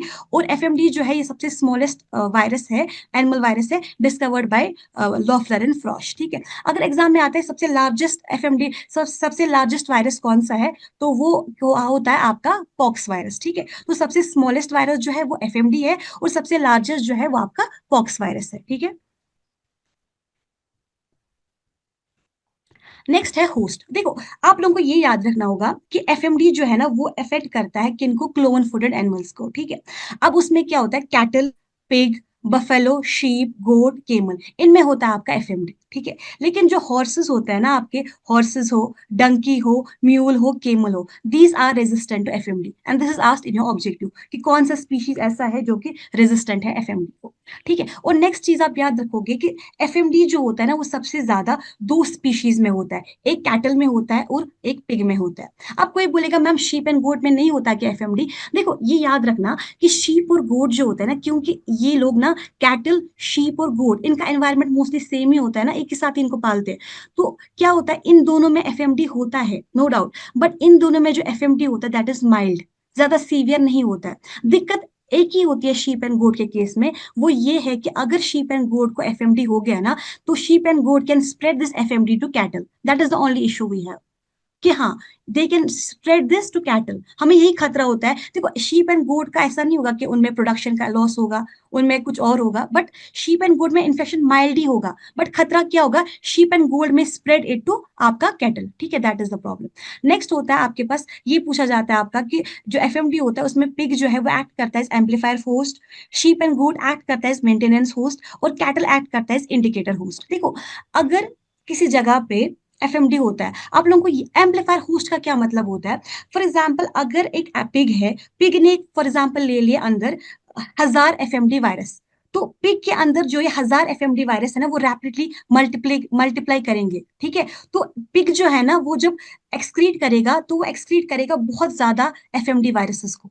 ठीक है, यानी कि पिग जो होता है that is an amplifier host. देखो एम्पलीफाई करने का सिंपल मतलब क्या होता है, एम्पलीफाई करने का मतलब होता है एक से बहुत ज्यादा बनाना, उसको बोलते हैं एम्पलीफाई करना। यानी पिग ने अगर सिर्फ 1000 एफएमडी वायरस अंदर लिए थे ना, पिग जो है ना वो एक्सक्रीट करेगा 10 लाख एफएमडी वायरस, तभी आप बोलते हो पिग को एम्पलीफायर होस्ट। ठीक है, शीप एंड गोट क्या होता है, शीप एंड गोट होता है मेंटेनेंस होस्ट। मेंटेनेंस होस्ट क्यों, क्योंकि शीप एंड गोट में एफएमडी जो होता है ना वो सीवियर तो होता नहीं है, सिर्फ माइल्ड ही कंडीशन होती है एफएमडी, यानी कि एफएमडी में शीप एंड गोट ज्यादा मल्टीप्लाई भी नहीं करेगा। लेकिन कैटल जो होता है ना वो होता है इंडिकेटर होस्ट। इंडिकेटर होस्ट मतलब होता है कि देखो फॉर एग्जाम्पल किसी जगह पे एफएमडी है, आपको कैसे पता चलेगा कि एफएमडी हो गया, तो आपको ये चीज याद रखना होगा कि सबसे पहली जो दिखाता है ना साइंस एंड सिम्टम्स किसके, एफएमडी के, दैट इज योर कैटल। ठीक है, cattle is the indicator host. Cattle indicates, देखो आप लोगों को पता ही नहीं होगा कि आपके फ्लॉक में फॉर एग्जांपल पिग भी रह रहे हैं, शीप भी रह रहे हैं, गोट भी रह रहे हैं, सबको एफएमडी हुआ है, लेकिन फर्स्ट वन सबसे पहला जो रेस्पॉन्स करेगा ना कि हाँ सबसे पहली जो साइंस एंड सिम्टम्स दिखाएगा दैट इज योर कैटल, तो इसलिए वजह से आप कैटल को एज इंडिकेटर होस्ट बोलते हो। ठीक है मैम कैमल रेसिपी और ससेप्टिबल भी है। सर, क्या कैमल कैमल केमल, मैम वो एफएमडी उसमें होता भी है नहीं भी होता, दोनों में लिखा हुआ है। नहीं होता है, इट इज रेजिस्टेंट। मैम इसमें तो कैमल से भी लिया हुआ है, जो ऑर्डर है कैटल की फेलो से इम्पोर्ट करना। हाँ, अच्छा ठीक है, तो बेसिकली जो होगा ना अगर होगा भी, यू सी सीवियरिटी में कितना पीछे है, मैंने को पहले ही बोला जो शीप एंड गोट है ना उसमें माइल्ड है। ये चीज आपने सुनी होगी कि मैंने बोला शीप एंड गोट में माइल्ड है, यानी कि उसके बाद भी होता है दैट इज ऑलमोस्ट नेग्लिजिबल, मतलब कोई मतलब एफएम केमल को अगर एफएमडी होगा भी ना, केमल की बॉडी में कोई कंडीशन नहीं आएगी, उसके बॉडी में कोई डिजीज कंडीशन नहीं आएगी, दैट इज द थिंग। ठीक है सर, क्योंकि बहुत माइल्ड होगा, मतलब माइल्ड मीन्स कि नेग्लिजिबल। ठीक है, दैट्स वाई इसको आपने प्रायोरिटी लिस्ट में लास्ट में डाल दिया। देखो मैं आप लोगों को एक चीज बताऊंगी, जब याद करो ना स्लाइड, ये जो मैंने ये जो लिखी है ना ये दो, बस आपको सिर्फ ये चीज रिमेंबर करना है कि it is mostly seen in cattle and pigs. जो भी आप डिजीज पढ़ोगे ना आगे, जो भी आप क्लिनिकल साइंस पढ़ोगे ना, आप सिर्फ कैटल और पिग में ही पढ़ोगे, बाकी किसी में भी नहीं पढ़ोगे। ठीक है, देखो नेक्स्ट होता है जो एफएमडी होता है ना, देखो एफएमडी जो है ना इट इज नॉट सीवियर। ठीक है, एफएमडी आपकी सीवियर कंडीशन नहीं होती है, बट एफएमडी जो है ना इट इज रैंक वन। अगर आप देखोगे ना जो हमारा ओआई है ना, ओआई ने जो लिस्ट ऑफ डिजीजेस दी है उसमें जो एफएमडी है that is rank one. Why FMD is rank one, reason यही है, दो चीजें होती है। एक तो एफएमडी की वजह से मोर्बिडिटी हाई होती है, यानी कि जो हमारा सारा यानी कि जो हमारा सारा फ्लॉक है ना it will be affected because of FMD. FMD तेजी से फैलेगा, मैंने आपको अभी बोला कि एफएमडी जो है ना वायरस वो फैलता है अक्रॉस कंट्रीज भी। तो एक तो वो दिक्कत होती है कि एनिमल जो है, एनिमल्स में एक तो स्प्रेड बहुत फास्ट होता है, यानी कि मोर्बिडिटी जो होती है एफएमडी में वो बहुत ज्यादा होती है। ठीक है, वो मोर्बिडिटी का मतलब होता है कितने एनिमल्स जो है ना वो सफर करेंगे डिजीज। एक सेकेंड यार, एक सेकेंड।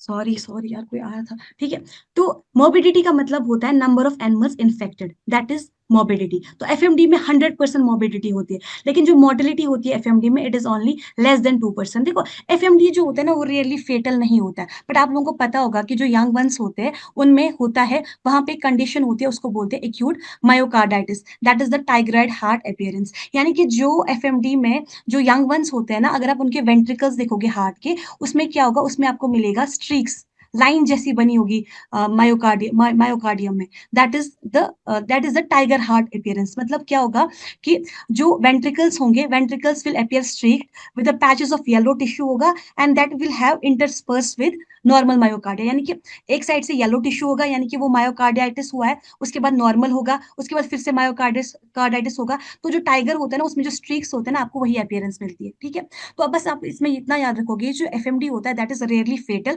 फेटल नहीं होता, बट हाँ जो यंग वंस होते हैं हमारे, उनमें कंडीशन होती है दैट इज टाइग्रॉयड हार्ट अपीयरेंस। ठीक है, नेक्स्ट है ट्रांसमिशन। देखो अब ट्रांसमिशन में बाकी डिजीज जो होगी ना, वहां हम ट्रांसमिशन वगैरह छोड़ रहे हैं, ठीक है, क्योंकि अगर इतना डिटेल पढ़ोगे तो फिर तो खत्म नहीं होगा। तो नॉर्मली क्या होता है, जो एफएमडी होती है वो स्प्रेड कैसे होता है, सबको पता है कि एफएमडी स्प्रेड होता है कंटैक्ट से। ठीक है, FMD spreads bye means of direct contact. एक हेल्दी एनिमल है, एक इन्फेक्टेड एनिमल है, दोनों के बीच में कंटैक्ट हुआ तो एफएमडी स्प्रेड होगा। नेक्स्ट होता है इनडायरेक्ट कंटैक्ट। इनडायरेक्ट कंटैक्ट में क्या होगा, वही बात है कि एफएमडी जो है ना, वो एक तो सलाइवा से भी स्प्रेड हो सकता है, या फिर एफएमडी के जो एनिमल है उसके वायरस, उसके यूरिन से भी, उसके फीसेस से भी, उसके सेमेन से भी, उसके मिल्क से भी। ठीक है, लेकिन यहाँ पे आप लोगों को एक्सेप्शन बताऊंगी कि अगर कैटल होता है ना, कैटल को अगर फॉर एग्जाम्पल कैटल में अगर फॉर एग्जाम्पल ये है एफएमडी है, तो कैटल के जो सीमेन होता है ना, उससे स्प्रेड होता है एफएमडी। बट जो बोर होता है ना, सॉरी यहाँ पे बोर्ड हुआ है, जो बोर होता है यानी कि जो पिग होता है ना, पिग के सीमेन से एफएमडी स्प्रेड नहीं होता है, पहली चीज। नेक्स्ट चीज क्या होता है कि जो कैटल होता है, cattle are mostly infected by respiratory infection, यानी कि कैटल जो होता है ना, उनमें जो इन्फेक्शन होता है that is mostly because of aerosols की वजह से। ठीक है, लेकिन जो पिग्स होते हैं ना, पिग्स में जो इन्फेक्शन होता है that is because of oral route. यानी कि देखो, अगर आपको पूछा जाता है एग्जाम में कि जो रूट ऑफ इन्फेक्शन क्या है, जो कैटल होते हैं ना, उनमें जो मेन रूट ऑफ इन्फेक्शन होता है दैट इज वाया एरोसोल्स के थ्रू, यानी कि एयरबॉर्न रूट होता है। लेकिन जो पिग्स होते हैं ना, उनमें जो रूट ऑफ इन्फेक्शन होता है ना, मोस्टली दैट इज ऑरल। आप बोलोगे कोई ऑरल कैसे होता है, देखो आप लोगों को पता होगा कि अगर एक कैटल को एफएमडी हो गया, ठीक है, जो कैटल का मीट है ना, आपने वो खिला दिया किसको, पिग को खिला दिया, तो इंजेक्शन ऑफ कंटामिनेटेड मीट की वजह से क्या होगा, पिग में हो जाएगा एफएमडी। ठीक है, और जो एफएमडी वायरस होता है ये स्प्रेड नहीं होता via embryo transfer, embryo transfer के थ्रू भी एफएमडी वायरस नहीं होता है स्प्रेड। और जो एफएमडी वायरस होता है ना, इसका एपिथेलियोट्रॉपिक प्रॉपर्टीज होती है, मतलब कि ये मोस्टली इफेक्ट करता है किसको, एपिथेलियम सेल्स को, स्ट्रेटम स्पाइनोसम को मोस्टली इफेक्ट करता है। ठीक है, नेक्स्ट क्या है, वायरस की प्रॉपर्टीज। वायरस की प्रॉपर्टीज में क्या है, आप लोगों को ये याद रखना है, जो एफएमडी वायरस होता है ना, एफएमडी वायरस जो है वो परसिस्ट करेगा लॉन्ग पीरियड तक, टेम्परेट और सब ट्रॉपिकल क्लाइमेट में। लेकिन हॉट एंड ड्राई क्लाइमेट में एफएमडी वायरस जो है ना, वो सर्वाइव नहीं करता है। ठीक है, यानी कि एफएमडी वायरस कोल्ड में सर्वाइव करेगा, लेकिन अगर आपके कंडीशंस में बहुत ज्यादा हॉट है, बहुत ज्यादा ड्राई कंडीशंस है, तो वहां पे एफएमडी वायरस जो है वो सर्वाइव नहीं करेगा। पहली चीज, एफएमडी वायरस जो है वो सर्वाइव करता है फॉर ऑलमोस्ट 60 डेज तक, वो सर्वाइव करता है बुल के सीमेन में। अगर आप सीमेन को फ्रोज करोगे टू -79 डिग्री सेल्सियस, तो इसमें एफएमडी वायरस जो है ना, वो सर्वाइव करेगा फॉर ऑलमोस्ट 60 डेज। ठीक है, अब होता है, हम करते हैं पास्चराइजेशन। देखो अगर आप दूध की पास्चराइजेशन कर रहे हो, तो क्या उसकी वजह से एफएमडी वायरस सर्वाइव करेगा कि नहीं करेगा। तो जो लिटरेचर है ना, बहुत सारे लिटरेचर, मोस्टली लिटरेचर ये लिखते हैं कि जो एफएमडी वायरस होता है वो इनएक्टिवेट नहीं कर पाता है कंप्लीटली जो HT/ST पास्चराइजेशन होती है। देखो अब फॉर एग्जाम्पल यहाँ पे नॉन एनिमल साइंस बैकग्राउंड के भी बच्चे हैं, वो बोलेंगे मैम HT/ST पास्चराइजेशन क्या होता है। HT/ST पास्चराइजेशन होता है जब आप मिल्क की पास्चराइजेशन करोगे, यानी कि मिल्क को हीट करोगे 72 डिग्री सेल्सियस पे फॉर ऑलमोस्ट 15 मिनट्स तक, ठीक है, 15 सेकेंड्स तक, तो उसको आप बोलोगे HT/ST पास्चराइजेशन। ठीक है, high temperature short time pasteurisation. तो अगर आप दूध की पास्चराइजेशन करते हो ना, तो उसकी वजह से जो आपका एफएमडी वायरस होता है वो कंप्लीटली इनएक्टिवेट नहीं होता है, यू विल रिमेंबर इट, वो पूरी तरीके से इनएक्टिवेट नहीं होगा। ठीक है, एफएमडी वायरस जो है ना, वो एनवायरमेंट में सर्वाइव करेगा, तो क्लॉथिंग एंड फीड में वो 10 से 12 वीक तक सर्वाइव करेगा, बालू में वो 1 मंथ तक सर्वाइव करेगा, इन्फेक्टेड प्रेमिसेस में वो ऑलमोस्ट 1 ईयर तक सर्वाइव करेगा। और जो सनलाइट होती है ना, सनलाइट आपकी टीबी बैक्टीरिया को भी डिस्ट्रॉय करते हैं, सनलाइट आपके पैराटीबी बैक्टीरिया को भी डिस्ट्रॉय करते हैं, उसी तरीके से सनलाइट जो होता है वो आपके एफएमडी वायरस को भी डिस्ट्रॉय करते हैं। ठीक है, अब नेक्स्ट होता है कि अगर आपको डिसइंफेक्शन करना है वायरस का, एफएमडी वायरस का, उसके लिए आप क्या करते हो, आप एक तो ऑटोक्लेविंग करोगे 121 डिग्री सेल्सियस को 10 to 15 मिनट्स, 10 to 12 मिनट्स, या आप NaO चूज करोगे, या आप फॉर्मेलिन यूज करोगे, ठीक है, या फिर सोडियम बाइकार्बोनेट। नेक्स्ट होता है सोडियम कार्बोनेट। नेक्स्ट होता है कि अगर एफएमडी किसी एनिमल को हुआ, क्या उसको इम्यूनिटी मिलेगी? हाँ, एफएमडी एनिमल को जब एफएमडी होता है उसके बाद उसको इम्यूनिटी मिलेगी अगर सेम स्ट्रेन से होगा। तो ये जो इम्यूनिटी होती है that will last for 1 to 4 years in case of cattle and for a shorter time in case of pigs. But आप देखते हो यूजुअली हम क्या करते हैं, हम 6 months के बाद ही रीवैक्सीनेशन करते हैं कैटल में। तो ये ज्यादातर इसका कोई काम ही नहीं होता है ना। मोस्टली क्या करते हैं हम, जो एफएमडी का वैक्सीनेशन करते हैं इनिशियली हम करते हैं 4 month पे, उसके बाद 1 month के बाद बूस्टर करते हैं, उसके बाद उसको 6 6 month के बाद रिपीट करते हैं। तो ज्यादातर इस इम्यूनिटी का कोई फायदा होता नहीं। ठीक है, तो एफएमडी में जो इम्यून म्यूटेटेड क्लियरेंस होती है, मतलब एफएमडी में जो आपका इम्यूनोग्लोबुलिन्स इन्वॉल्व होता है दैट इज योर आईजीएम। ठीक है, अब ये चीज होती है कि जो एफएमडी वायरस है ना, एफएमडी वायरस क्यों पैथोजेनिक है? जो पैथोजेनिसिटी होती है ना वायरस की, that is because of capsid protein. जो वायरस का कैप्सिड होता है उसमें जो प्रोटीन्स होते हैं VP1, VP2 and VP3, they are responsible for pathogenicity of FMD virus. ठीक है, ये आप याद नहीं रखोगे, इससे कोई क्वेश्चन नहीं आएगा। नेक्स्ट होता है हमारा सबसे ज्यादा इंपॉर्टेंट क्वेश्चन पूछने के लिए, वो है क्लिनिकल साइंस। देखो सबसे पहले क्या होता है, कभी कभी क्या होता है एग्जाम में आता है ऑर्डर कि सबसे पहले क्या होगा, उसके बाद क्या होगा, उसके बाद क्या होगा। पहले फीवर होगा कि पहले स्टोमेटाइटिस होगा, पहले स्टोमेटाइटिस होगा कि पहले सलाइवा जो है ना वो निकलेगा। तो ये जो ऑर्डर लिखा गया ना स्लाइड में, that is in accordance to इसी ऑर्डर के अकॉर्डिंग है साइंस। यानी कि जब एनिमल को एफएमडी होता है तो एफएमडी में सबसे पहले जो होता है वो फीवर होता है। ठीक है, पहले एनिमल को फीवर होगा, फीवर के साथ साथ एनिमल में डिप्रेशन भी होगा, उसके साथ साथ उसमें इनएपेटेंस भी होगा, मतलब वो खाना वाना नहीं खाएगा, और उसमें क्या होगा, सीजेशन ऑफ मिल्क प्रोडक्शन भी बंद हो जाएगा। उसके बाद क्या होगा, जो एनिमल होगा उसका जो माउथ होगा उसमें होता है एक्यूट पेनफुल स्टोमेटाइटिस, मतलब कि stomatitis means inflammation of buccal mucosa, आप समझो कि अल्सर जैसे उसके मुंह में होंगे। ठीक, उसके बाद क्या होगा, एनिमल में सलाइवेशन होगी। सलाइवा जो होता है वो हैंग करता है in long rope like strings, this is what you have to remember. ठीक है, this is the like characteristic signs of FMD.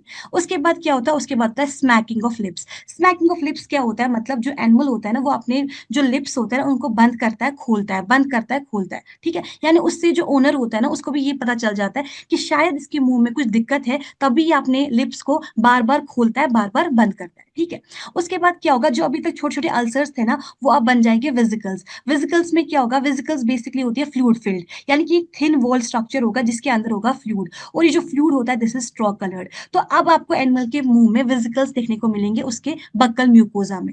ये जो वेसिकल्स होंगे ये रप्चर करेंगे 24 आवर्स के बाद, और आपको वहां पे बनेंगे अल्सरेटिव, मतलब आपको वहां पे जो अल्सर्स है ना वो दिखाई देंगे, वेसिकल्स ब्रेक ये टूट मतलब बर्स्ट हो जाएंगे। उसके बाद देखो सबसे पहले जो वेसिकल्स होते हैं ना वो एनिमल के मुंह में होंगे। ठीक है, उसके बाद क्या होगा, उसके बाद वेसिकल्स होंगे उसके फीट पे, सेम फ्लूइड फ्लूइड स्ट्रक्चर जो है ना उसके फीट में भी बनेंगे।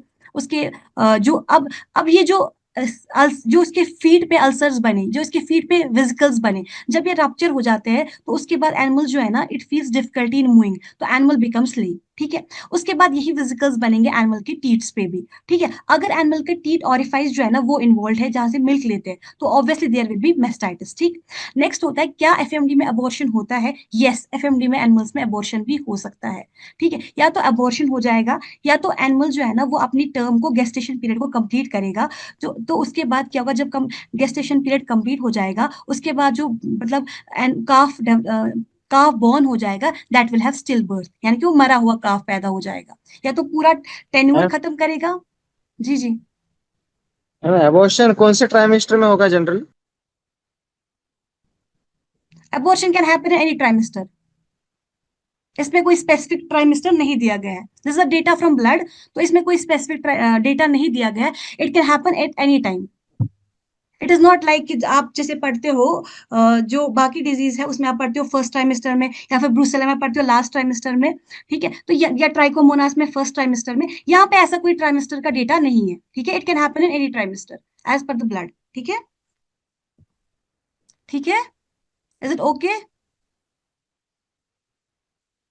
Yes madam. ठीक है, इसमें कोई स्पेसिफिक टाइम, देखो जैसे आप पढ़ते हो ना, फॉर एग्जांपल ब्रूजेला आप उसमें पढ़ते हो लास्ट ट्राइमेस्टर में होगा। जैसे फॉर एग्जांपल ट्राइकोमोनास में आप पढ़ते हो कि फर्स्ट ट्राइमेस्टर में ही होता है। ठीक है, लेकिन जो एफएमडी है ना इसका कोई, जैसे ये जो डेटा है ना आपके ब्लड की बुक का किताब है, मतलब इससे ज्यादा कोई किताब है ही नहीं ऊपर, तो it has not given any detail about the abortion का मंथ, किस मंथ में अबॉर्शन होगा। It can happen any time. ठीक है, तो नेक्स्ट क्या होगा, अब एनिमल जो है ना, क्योंकि एनिमल जो इमेसिएटेड है, ठीक है, खा नहीं रहा है, ठीक है, मिल्क प्रोडक्शन भी सीज हुआ है, तो एनिमल की लॉस ऑफ कंडीशन भी होगी and there will be fall of milk yield. ठीक है, अब यंग एनिमल्स में क्या होगा, यंग एनिमल्स में हैवी मोर्टेलिटी होती है, आपने अभी पढ़ा कि यंग एनिमल्स में केस फैटेलिटी रेट हाई होती है, तो यंग एनिमल्स में मायोकार्डियल डैमेज हो जाएगा, ठीक है। एंड इवन क्या होगा, देखो यंग एनिमल्स में जरूरी नहीं है कि उनके टीथ पे लेजेंस हो, उनके माउथ में लेजेंस हो, वो होंगे ही नहीं होंगे, बट क्या होगा यंग एनिमल्स में मोस्टली जो इफेक्ट होता है ना उसके हार्ट पे होता है, हार्ट पे कहाँ होता है, उसके वेंट्रिकल्स पे मायोकार्डियल डैमेज हो जाता है, ठीक है। नेक्स्ट होता है क्या, डायरिया। क्या डायरिया एफएमडी में होता है कि नहीं होता है? देखो डायरिया जो होता है ना वो एफएमडी में नहीं होता है ज्यादा, लेकिन जो रिंडर पेस्ट होता है ना, अगर जैसे जैसे फॉर एग्जांपल रिंडर पेस्ट और डायरिया, नाम जो डिजीज होती है ना उसमें मोस्टली जो कुछ कुछ सिम्टम्स होते हैं ना वो सेम होते हैं, तो अगर कहीं पे आपको डिफरेंशियल डायग्नोसिस करना होगा डायरिया और रिंडर पेस्ट के बीच में, तो ये चीज है कि जो एफएमडी होता है ना, एफएमडी में डायरिया जो होता है ना वो होता ही नहीं है, इट्स बहुत बहुत रेयर, मतलब ऐसा नहीं कि 0% चांसेस है, लेकिन बहुत ही कम होता है। लेकिन जो रिंडर पेस्ट होता है ना उसमें डायरिया जो होता है that is common, this can be the differential diagnosis. एक और डिफरेंशियल डायग्नोसिस होता है दैट इज सी एलाइजा करते हैं, कॉम्प्लीमेंट्री एलाइजा, उससे भी हम डिफरेंशिएट करते हैं between FMD and render paste. Next है सिक्यूअल। देखो एफएमडी जब एनिमल में ठीक हो गया उसके बाद एनिमल में क्या क्या चीजें होती है, उसके बाद एनिमल में एंडोक्राइन डैमेज हो जाता है जिसकी वजह से एनिमल में डिस्पनिया होगा, डिफिकल्टी इन ब्रीदिंग, ठीक है। उसके बाद उसके जो टेस्टिस होंगे ना उसमें भी प्रॉब्लम होगी, ठीक है। उसका जो सीमेन होगा वो प्योर पुअर क्वालिटी सीमेन होगा, एनीमिया होगा, ओवर ग्रोथ ऑफ हेयर होता है, और जो उसके बाल होते हैं बिकॉज ऑफ ये सारा एंडोक्राइन डैमेज की वजह से ही होगा कि ओवर ग्रोथ ऑफ हेयर होगा, और एनिमल में लैक ऑफ हीट टॉलरेंस होगी जिसको आप बोलते हो एनिमल विल शो पैंटिंग। देखो हीट टॉलरेंस जो होती है ना वो मोस्टली देखा जाता है किसमें, यूरोपियन ब्रीड में, इंडियन ब्रीड्स में नहीं देखा जाता ज्यादातर हीट टॉलरेंस।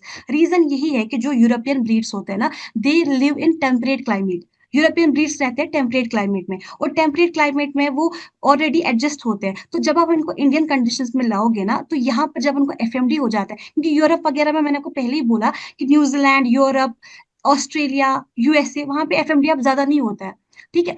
तो वहां पे क्या हो जाएगा कि क्योंकि ये ब्रीड्स जो होती है ना इनमें हीट टॉलरेंस कम होती है, यही वजह है कि इनमें जो पेंटिंग कंडीशन होगी ना वो ज्यादा होगी एज कम्पेयर टू जेबू कैटल, बिकॉज जेबू कैटल जो होती है ना वो ट्रॉपिकल क्लाइमेट में रहती है, उनमें हीट टॉलरेंस जो होती है वो ज्यादा होती है as compare to European cattle breeds. European cattle breeds होते हैं एक्सोटिक ब्रीड्स होते हैं, ठीक। अब जब एनिमल को एफएमडी हो गया, ठीक है, एफएमडी होने के बाद वो कैरियर भी एक्ट करती है। कैरियर का मतलब होता है कि कुछ टाइम तक जो एनिमल होना है ना वो क्या करेंगे, वो उसके जो नेजोफेरिंग्स रीजन होता है उसमें वायरस प्रेजेंट होगा और वायरस को वो शेड करेंगे। इस टाइम के दौरान जब एक एनिमल कैरियर का काम करती है ना, जब एक एनिमल एक्ट करती है एज कैरियर, इस दौरान एनिमल कोई क्लिनिकल साइंस नहीं दिखाएगा, animal will not show any clinical science, but क्या होगा एनिमल जो है ना वो वायरस को एक्सक्रीट करता जाएगा, ठीक है। तो जो कैटल होता है उसमें जो कैरियर पीरियड होता है दैट इज 2 years, जो शीप होता है वो 6 months तक एज कैरियर एक्ट करता है, जो वाटर बफलोज होते हैं उसका सबसे ज्यादा होता है, वो 5 साल तक एज कैरियर्स होते हैं,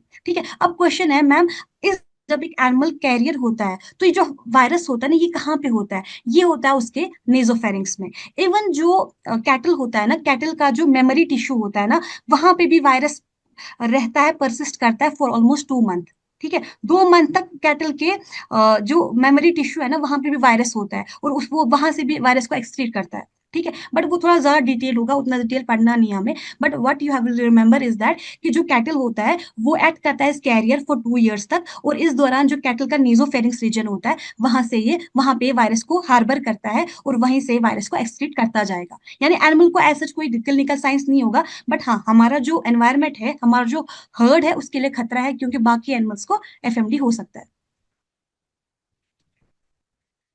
देखो ये चीज मैंने आपको पहले ही बोली थी कि जो शीप एंड गोल्ड है ना, देखो एफएमडी में जब भी एग्जाम में क्वेश्चन आएंगे या तो कैटल का क्वेश्चन आएगा या तो पिग का क्वेश्चन आएगा, अदरवाइज कुछ बाकी बाकी कोई क्वेश्चन आ ही नहीं सकता, क्योंकि बाकी एनिमल्स में जो एफएमडी होता है ना इट्स वेरी वेरी माइल्ड। देखो शीप एंड गोल्ड में माइल्ड होता है, इतना माइल्ड होता है कि हमें दिखता नहीं है, बट हमारे लिए एज वेटनेरियन या फिर एज ओनर हमारे लिए क्या दिक्कत है, हमारे लिए सिर्फ एक ही दिक्कत है कि हमें मेक श्योर करना है कि हमारी शीप के आसपास हमारी कैटल ना हो, हमारी शीप से इन्फेक्शन हमारी कैटल को ना हो, ट्रांसमिशन को हमें रोकना है, ठीक है। ओकेजनली अगर देखो क्रिपलिंग डिजीज क्या होता है, कहते हैं कि ओकेजनली एक शीप एंड गोट में क्रिपलिंग डिजीज हो सकता है, मतलब कि उसके लॉस ऑफ हूज हो सकते हैं, उसके हूज में वेजिकल्स पड़ गए तो there will be loss of hooves, लेकिन ये जो क्रिपलिंग डिजीज है ना इट्स वेरी रेयर, मतलब वेरी रेयर, ठीक है। अब ये इंपॉर्टेंट है, वो है पिग्स। पिग्स में क्या होता है, ये थिम्बलिंग जो है ना, वो ऑब्जेक्टिव आ जाता है आपका कि in which of the following condition in pigs we see thimbling, और आंसर इज एफएमडी, क्योंकि एफएमडी में ज्यादातर हम थिम्बलिंग पढ़ते ही नहीं है, बुक्स में ज्यादा है नहीं, तो वहां पर ना हम थोड़ा दिक्कत कर जाते हैं कि क्या होता है कि नहीं होता है। देखो थिम्बलिंग क्या होता है, थिम्बलिंग वही होता है जो कि क्रिपलिंग होता है। थिम्बलिंग का सिंपल लैंग्वेज में मतलब होता है कि लॉस ऑफ हुज। ठीक है, जो एनिमल जो ये होता है ना आपका पिग, पिग के जो क्लॉज होते हैं ना, वहां पर एक कैराटिनस कवरिंग होती है, ठीक है, उसको आप बोलते हो हॉर्न। ठीक है, जब वो लॉस हो जाता है, जब उसमें डैमेज हो जाता है बिकॉज ऑफ फिजिकल फॉर्मेशन, तो उसको आप बोलते हो thimbling. And you have to remember this क्या, कि जो एफएमडी होता है ना, एफएमडी में पिग्स में कंडीशन होती है, उसको बोलते हैं थिम्बलिंग। एंड थिम्बलिंग सिंपल भाषा में क्या, it is loss of hooves. उसके जो हुज होते हैं, उसके जो क्लॉज है ना, उनमें वेसिकल्स बनने लगते हैं। ठीक है, नेक्स्ट होता है एफएमडी की डायग्नोसिस। देखो एफएमडी को आप डायग्नोज करोगे, आपको डायग्नोज करने के लिए वायरस को कल्चर भी तो करना है। तो एग्जाम में अक्सर पूछा जाता है, या आपने शायद माइक्रो में आई थिंक पढ़ा होगा ये सब चीजें, कि जो वायरस होता है, एफएमडी वायरस होता है, उसको कल्चर करते हो आप किसमें, बेबी हैमस्टर किडनी में। This is used for the culture of FMD virus. ठीक, पहली चीज याद रखोगे। सेकंड चीज आप याद रखोगे, जो एफएमडी होता है ना, एफएमडी के लिए जो टेस्ट होता है ना, सबसे ज्यादा इंपॉर्टेंट एक ही टेस्ट होता है, वो होता है एलाइजा टेस्ट।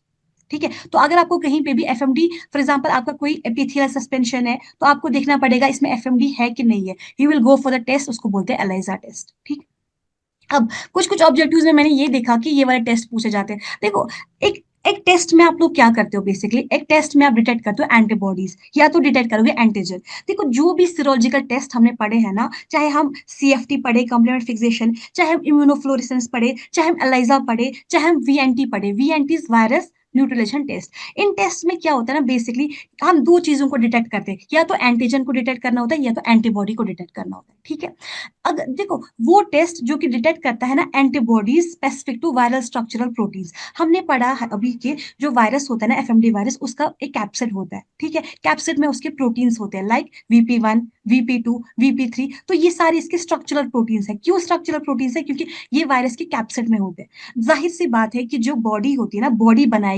इन सारे वायरल स्ट्रक्चरल प्रोटीन्स के खिलाफ, क्या बनाएगी, एंटीबॉडीज। तो जो टेस्ट ये एंटीबॉडीज को डिटेक्ट करते हैं, वो आपका VNT होता है, वायरस न्यूट्रिशन टेस्ट। वो आपका सॉलिड फेज एलाइजा होता है, वो आपका लिक्विड फेज एलाइजा होता है। देखो ये जो सॉलिड फेज और लिक्विड फेज एलाइजा है, इसको आप याद नहीं रखोगे, you will only remember one test, that is VNT। And what is VNT, VNT is virus neutralisation test. और ये जो टेस्ट है ना, ये डिटेक्ट करता है antibodies specific to viral structural proteins like VP1, VP2, VP3। Next क्या होता है, अब एनिमल में एक एफएमडी वायरस में कुछ नॉन स्ट्रक्चरल प्रोटीन्स भी होंगे। ठीक है, उनको डिटेक्ट करने के लिए जो आप टेस्ट यूज करते हो, that is indirect ELISA test. This is like too deep, I know it's too deep, but किसी एग्जाम में मैंने शायद ये देखा था ऑब्जेक्टिव क्वेश्चन, उसमें ये पूछा गया था कि अगर वायरल नॉन स्ट्रक्चरल प्रोटीन्स है, तो उसके लिए आप कौन सा टेस्ट करोगे। You will remember it with the test indirect ELISA. ये बाकी टेस्ट आप याद नहीं करोगे, आप सिर्फ दो याद करोगे, VNT और इनडायरेक्ट एलाइजा। ठीक है, अब है वैक्सीनेशन।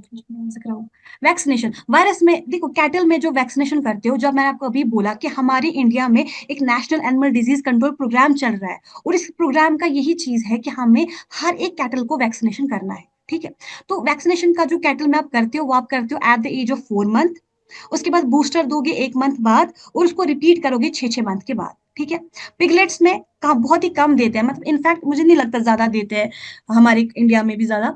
तो पिगलेट्स में आप देते हो vaccination at the age of 8 to 12 weeks, उसके बाद बूस्टर दोगे 1 मंथ बाद, सॉरी इसमें बूस्टर देना है 4 वीक्स बाद। ठीक है, इनिशियल दोगे प्राइमरी वैक्सीनेशन 8 to 12 वीक्स, उसके बाद बूस्टर देना है 4 वीक्स बाद।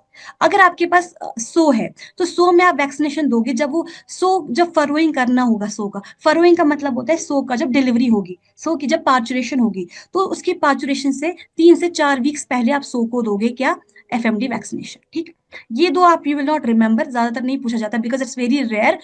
तो इंडिया के केस में सिर्फ मोस्टली एक ही वैक्सीनेशन आप लोग याद रखोगे, that is in case of cattle. Next होता है इंडिया में कौन सा वैक्सीनेशन देते हैं। देखो क्योंकि इंडिया में सिर्फ 3 ही स्ट्रेन है आपकी, O, A and एशिया 1, यही वजह है कि आप एफएमडी में जो वैक्सीन दोगे, that is killed trivalent vaccine. Trivalent क्यों, because O, A and Asia 1। अब कोई बोलेगा मैम वाई किल्ड, देखो वाई किल्ड बिकॉज जब आप वायरस को किल करोगे ना, तो क्या होता है, अगर आप लाइव देते हैं ना, या फिर लाइव एटेन्यूएटेड देते हैं ना, तो हो सकता था कि आपकी कैटल को एफएमडी हो जाए, और एफएमडी इतनी तेजी से फैलेगा ना, you cannot afford to have it. देखो जो मैं अभी भूल गई थी शायद बोलना, कि जो ओआई है ना हमारा, उसने जो लिस्ट वन डिजीज है ना, उसमें उसने टॉप पे रखा है एफएमडी को। क्यों रखा है टॉप में एफएमडी को? एक तो दो चीजें, एक तो एफएमडी जो होता है ना वो तेजी से स्प्रेड करता है अक्रॉस कंट्रीज।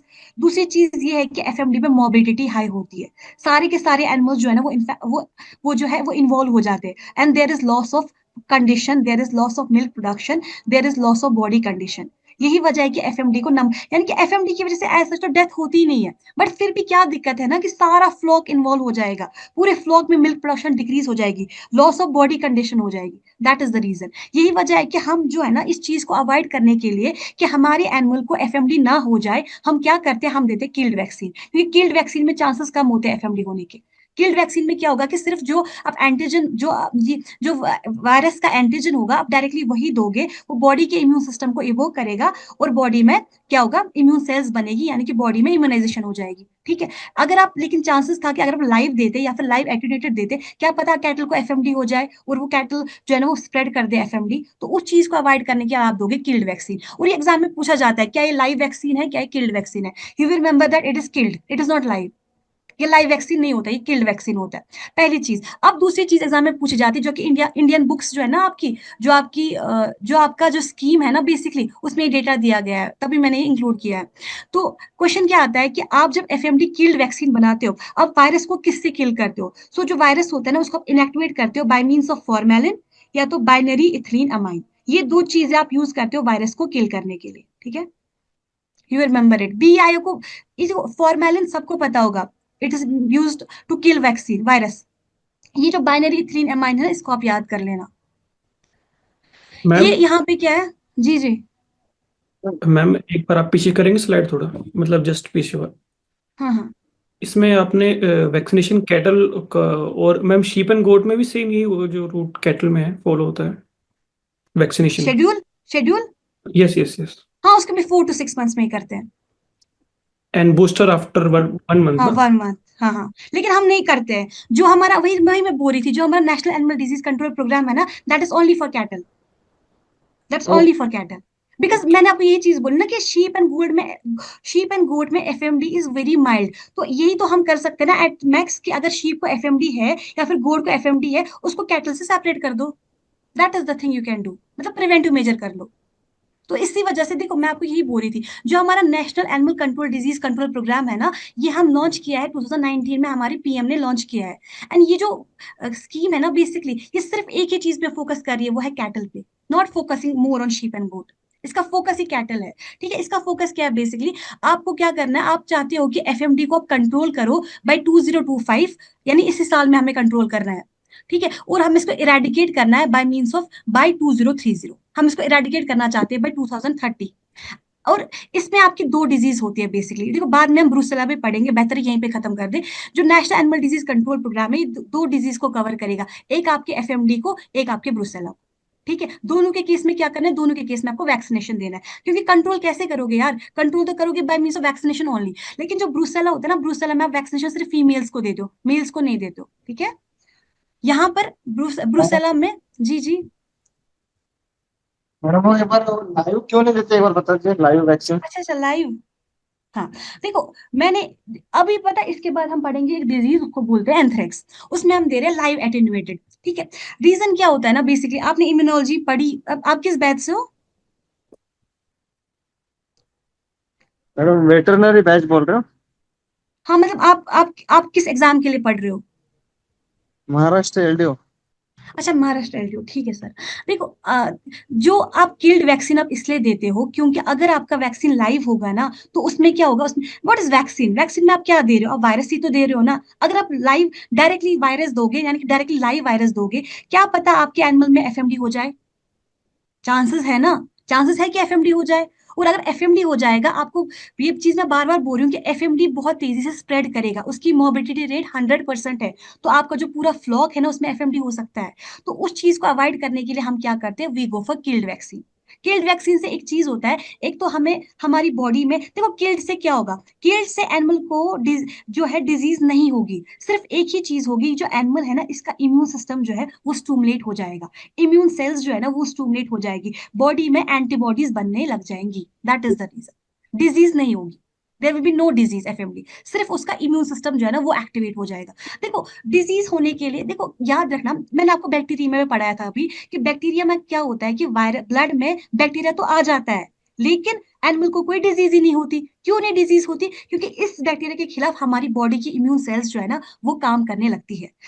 वैक्सीनेशन का चीज एक ही चीज होता है, देखो वैक्सीनेशन करने का मुद्दा जो होता है ना वो एक ही चीज होता है कि हमारी जो बॉडी है ना वो इसको परसीव करे एज फॉरेन। ठीक है, जब हमारी बॉडी किसी भी चीज को परसीव करती है ना एज फॉरेन, तो बॉडी की जो इम्यून सेल्स है ना वो इसके खिलाफ काम करती है, बॉडी में बन जाती है एंटीबॉडीज। बॉडी में एक चीज आती है उसको बोलते हैं मेमोरी। तो जब अगली बार यही चीज आती है ना बॉडी में, तो बॉडी की जो मेमोरी सेल्स है ना वो फिर से एक्टिवेट हो जाती है, वो इस बैक्टीरिया के खिलाफ एक्ट करती है। रीजन हमें यही करना है, हमें सिर्फ बॉडी को स्टूमुलेट करना है, हमें सिर्फ इम्यून सेल्स को स्टूमुलेट करना है। इम्यून सेल्स कैसे स्टूमुलेट हो जाएंगी? जब इम्यून सेल्स इस एफएमडी को परसीव करेंगे एज फॉरेन। आपको यही करना है, आपको एफएमडी थोड़ी ना करवाना है, तो फिर डायरेक्टली करवा दो। लेकिन एक चीज बोलूंगी, एक चीज बताऊंगी जो कि बहुत अच्छी है, मुझे याद आ गई कि अगर बॉडी में लाइव वायरस हो जाता है ना, मतलब अगर बॉडी में डिजीज हो जाती है ना, डिजीज के बाद जो इम्यूनिटी डेवलप होती है ना वो ज्यादा स्ट्रांग होती है as compare to after vaccination. ये चीज याद रखना। अब कोई बोलेगा मैम क्यों? क्योंकि जब वायरस एक्चुअल हो जाता है ना तो बॉडी का इम्यून सिस्टम जो है ना वो ज्यादा एक्टिवेट हो जाता है, तो उस केस में जो डिफेंस मैकेनिज्म होता है ना बॉडी का वो ज्यादा स्ट्रांग बन जाता है एज कम्पेयर टू जब हम वैक्सीन देते हैं। बट हम नहीं कर सकते वो चीज क्योंकि हमें खतरा है कि हमारी पूरे फ्लॉक को एफएमडी ना हो जाए, तो इसी वजह से हम लोग को किल करना पड़ता है पहले वायरस को। और उसके बाद अब ये चीज भी याद रखना, जो ये किल वायरस है ना इसको ऐड करते हैं फिर एडजुवेंट के साथ। ठीक है, हम क्या करते हैं बेसिकली, हम इसमें एडजुवेंट दे देते हैं। एडजुवेंट क्या दे देते हैं बेसिकली, हम इस वैक्सीन को अब ऐड करेंगे एडजुवेंट के साथ। एडजुवेंट का काम क्या होगा, वो इसकी एफिशिएंसी को बढ़ा देगा। Killed vaccine is given along with an adjuvant, मतलब आपने आई थिंक माइक्रो पढ़ा ही होगा अभी रिसेंटली। तो जो किल्ड वैक्सीन होता है ना उसको आप देते हो अलोंग विद एडजुवेंट। एडजुवेंट का काम क्या होगा, वो इस वायरस की एफिशिएंसी को बढ़ा देगा। नो डाउट ये वैक्सीन किल्ड था, लेकिन इसके साथ आपने एडजुवेंट भी दे दिया तो इसकी एफिशिएंसी जो है ना वो बढ़ जाती है। ठीक है, और याद रखना जो एफएमडी में एडजुवेंट यूज करते हैं ना ये भी दिया जाता है। अब पता नहीं यहाँ है मैडम कि ओके मैम, ओके। मोस्टली नहीं देते ना? क्या क्या। मोस्टली जो एडजुवेंट है वो के साथ ही देते हैं ना? सर आपकी वॉइस ना मैम कट रही है। कंटिन्यू रखिए मैम, ऊपर इतना हेलो क्वेश्चन आ गया। जी सर, जी कौर सर। मैडम, थोड़ा। एडजुवेंट हाँ एडजुवेंट हाँ। जो है एडजुवेंट वो हमेशा हम्म, किल्ड वैक्सीन के साथ ही देते हैं ना? हाँ हाँ देते हैं, वायरस की एफिशिएंसी को बढ़ा, कभी कभी लाइव एटेन्यूएटेड के साथ भी दे सकते हैं, और मोस्टली किल्ड के साथ देते हैं एडजुवेंट। और यहाँ पर जो एडजुवेंट होता है ना, आई थिंक यहाँ पे मैंने मेंशन नहीं करा है, यहाँ पे कमर्शियल एडजुवेंट होता है जो कि एफएमडी में ही यूज करते हैं, उसका नाम है मोन्टेसाइड।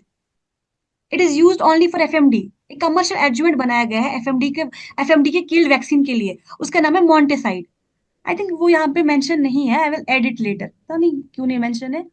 ठीक है, देखो अब जो ये national animal disease control programme है ये आप लोगों को समझ में आ गया होगा कि एफएमडी को कंट्रोल करना है, एफएमडी को इरेडिकेट करना है। वैक्स कैसे करेंगे, वैक्सीनेशन से करेंगे। ब्रूसेला में आप लोग वैक्सीनेशन जो देते हो ना बेसिकली, इसमें ब्रूसेला में आप सिर्फ फीमेल में वैक्सीनेशन दोगे, वहां ब्रूसेला में पढ़ेंगे क्यों फीमेल में देते हैं, फिलहाल के लिए रहने दो। एफएमडी के लिए कोई ट्रीटमेंट है नहीं, ठीक है, सबको पता है कि कोई ट्रीटमेंट है नहीं। क्या करते हैं, बस फ्लूनिक्सिन मैग्लोमाइन देते हैं थोड़ा बहुत रिकवरी के लिए, ये एक एंटी इन्फ्लेमेटरी ड्रग होता है। ठीक है, दैट इज इट। देखो अब आपको एक चीज है जो आपको आयकर हैंडबुक में दी गई है, जो सिर्फ आयकर हैंडबुक में मेंशन है, कहीं और पे मेंशन नहीं है। जो इंडिया के बाहर बाकी सारी कंट्रीज होती है ना वो क्या करती है, अगर उनको लगता है ना उनके फ्लॉक में एफएमडी है, they go for test and slaughter policy. ठीक है, सबको पता है ना टेस्ट एंड स्लॉटर क्या होता है। टेस्ट एंड स्लॉटर में क्या होता है, हम लोग देखते हैं कि कितने एनिमल्स है उनको एफएमडी है, उसके इर्द गिर्द जितने भी एनिमल्स होते हैं उनको भी साथ में लेते हैं। मतलब एक तो वो एनिमल्स जिनको एफएमडी है, दूसरा उनके इन कंटैक्ट, उनके साथ में कंटैक्ट में जो है इनको भी सबको मिला के किल करते हैं, सबको मार ही डालते हैं, होता है किस्सा खत्म। उसको बोलते हैं टेस्ट एंड स्लॉटर पॉलिसी।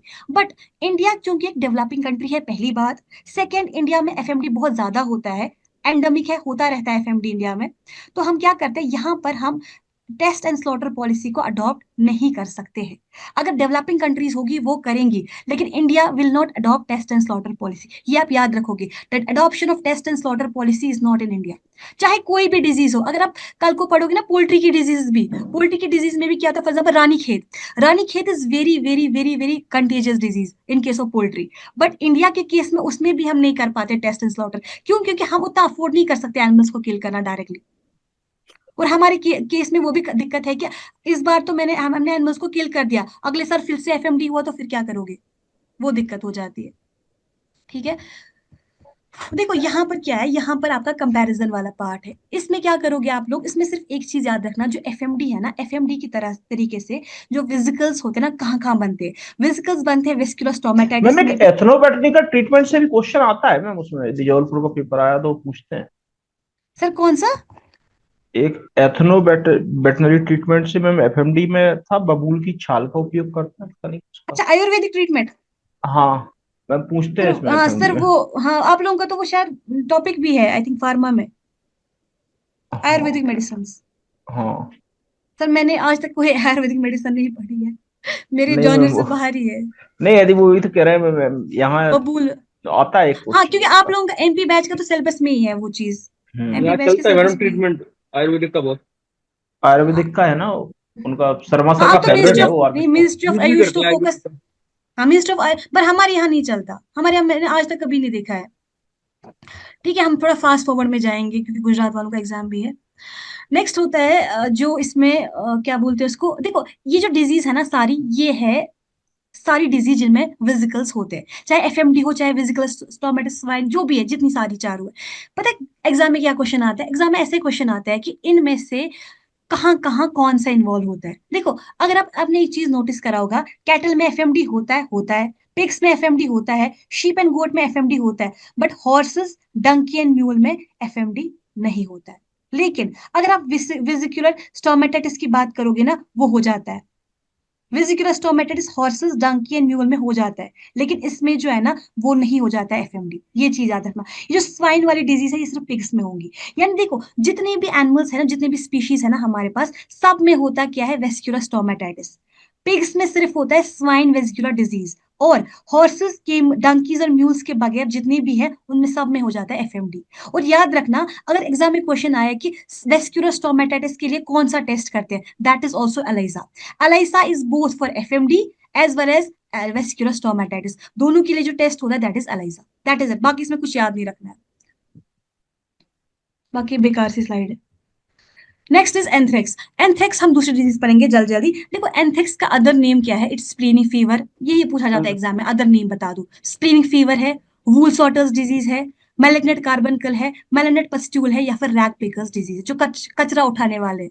ठीक है, अब ये चीज याद रखना कि हम इसको वूल सॉटर्स डिजीज क्यों बोलते हैं, हम इसको मैलिग्नेंट कार्बनकल क्यों बोलते हैं, हम इसको मैलिग्नेंट पस्ट्यूल क्यों बोलते हैं।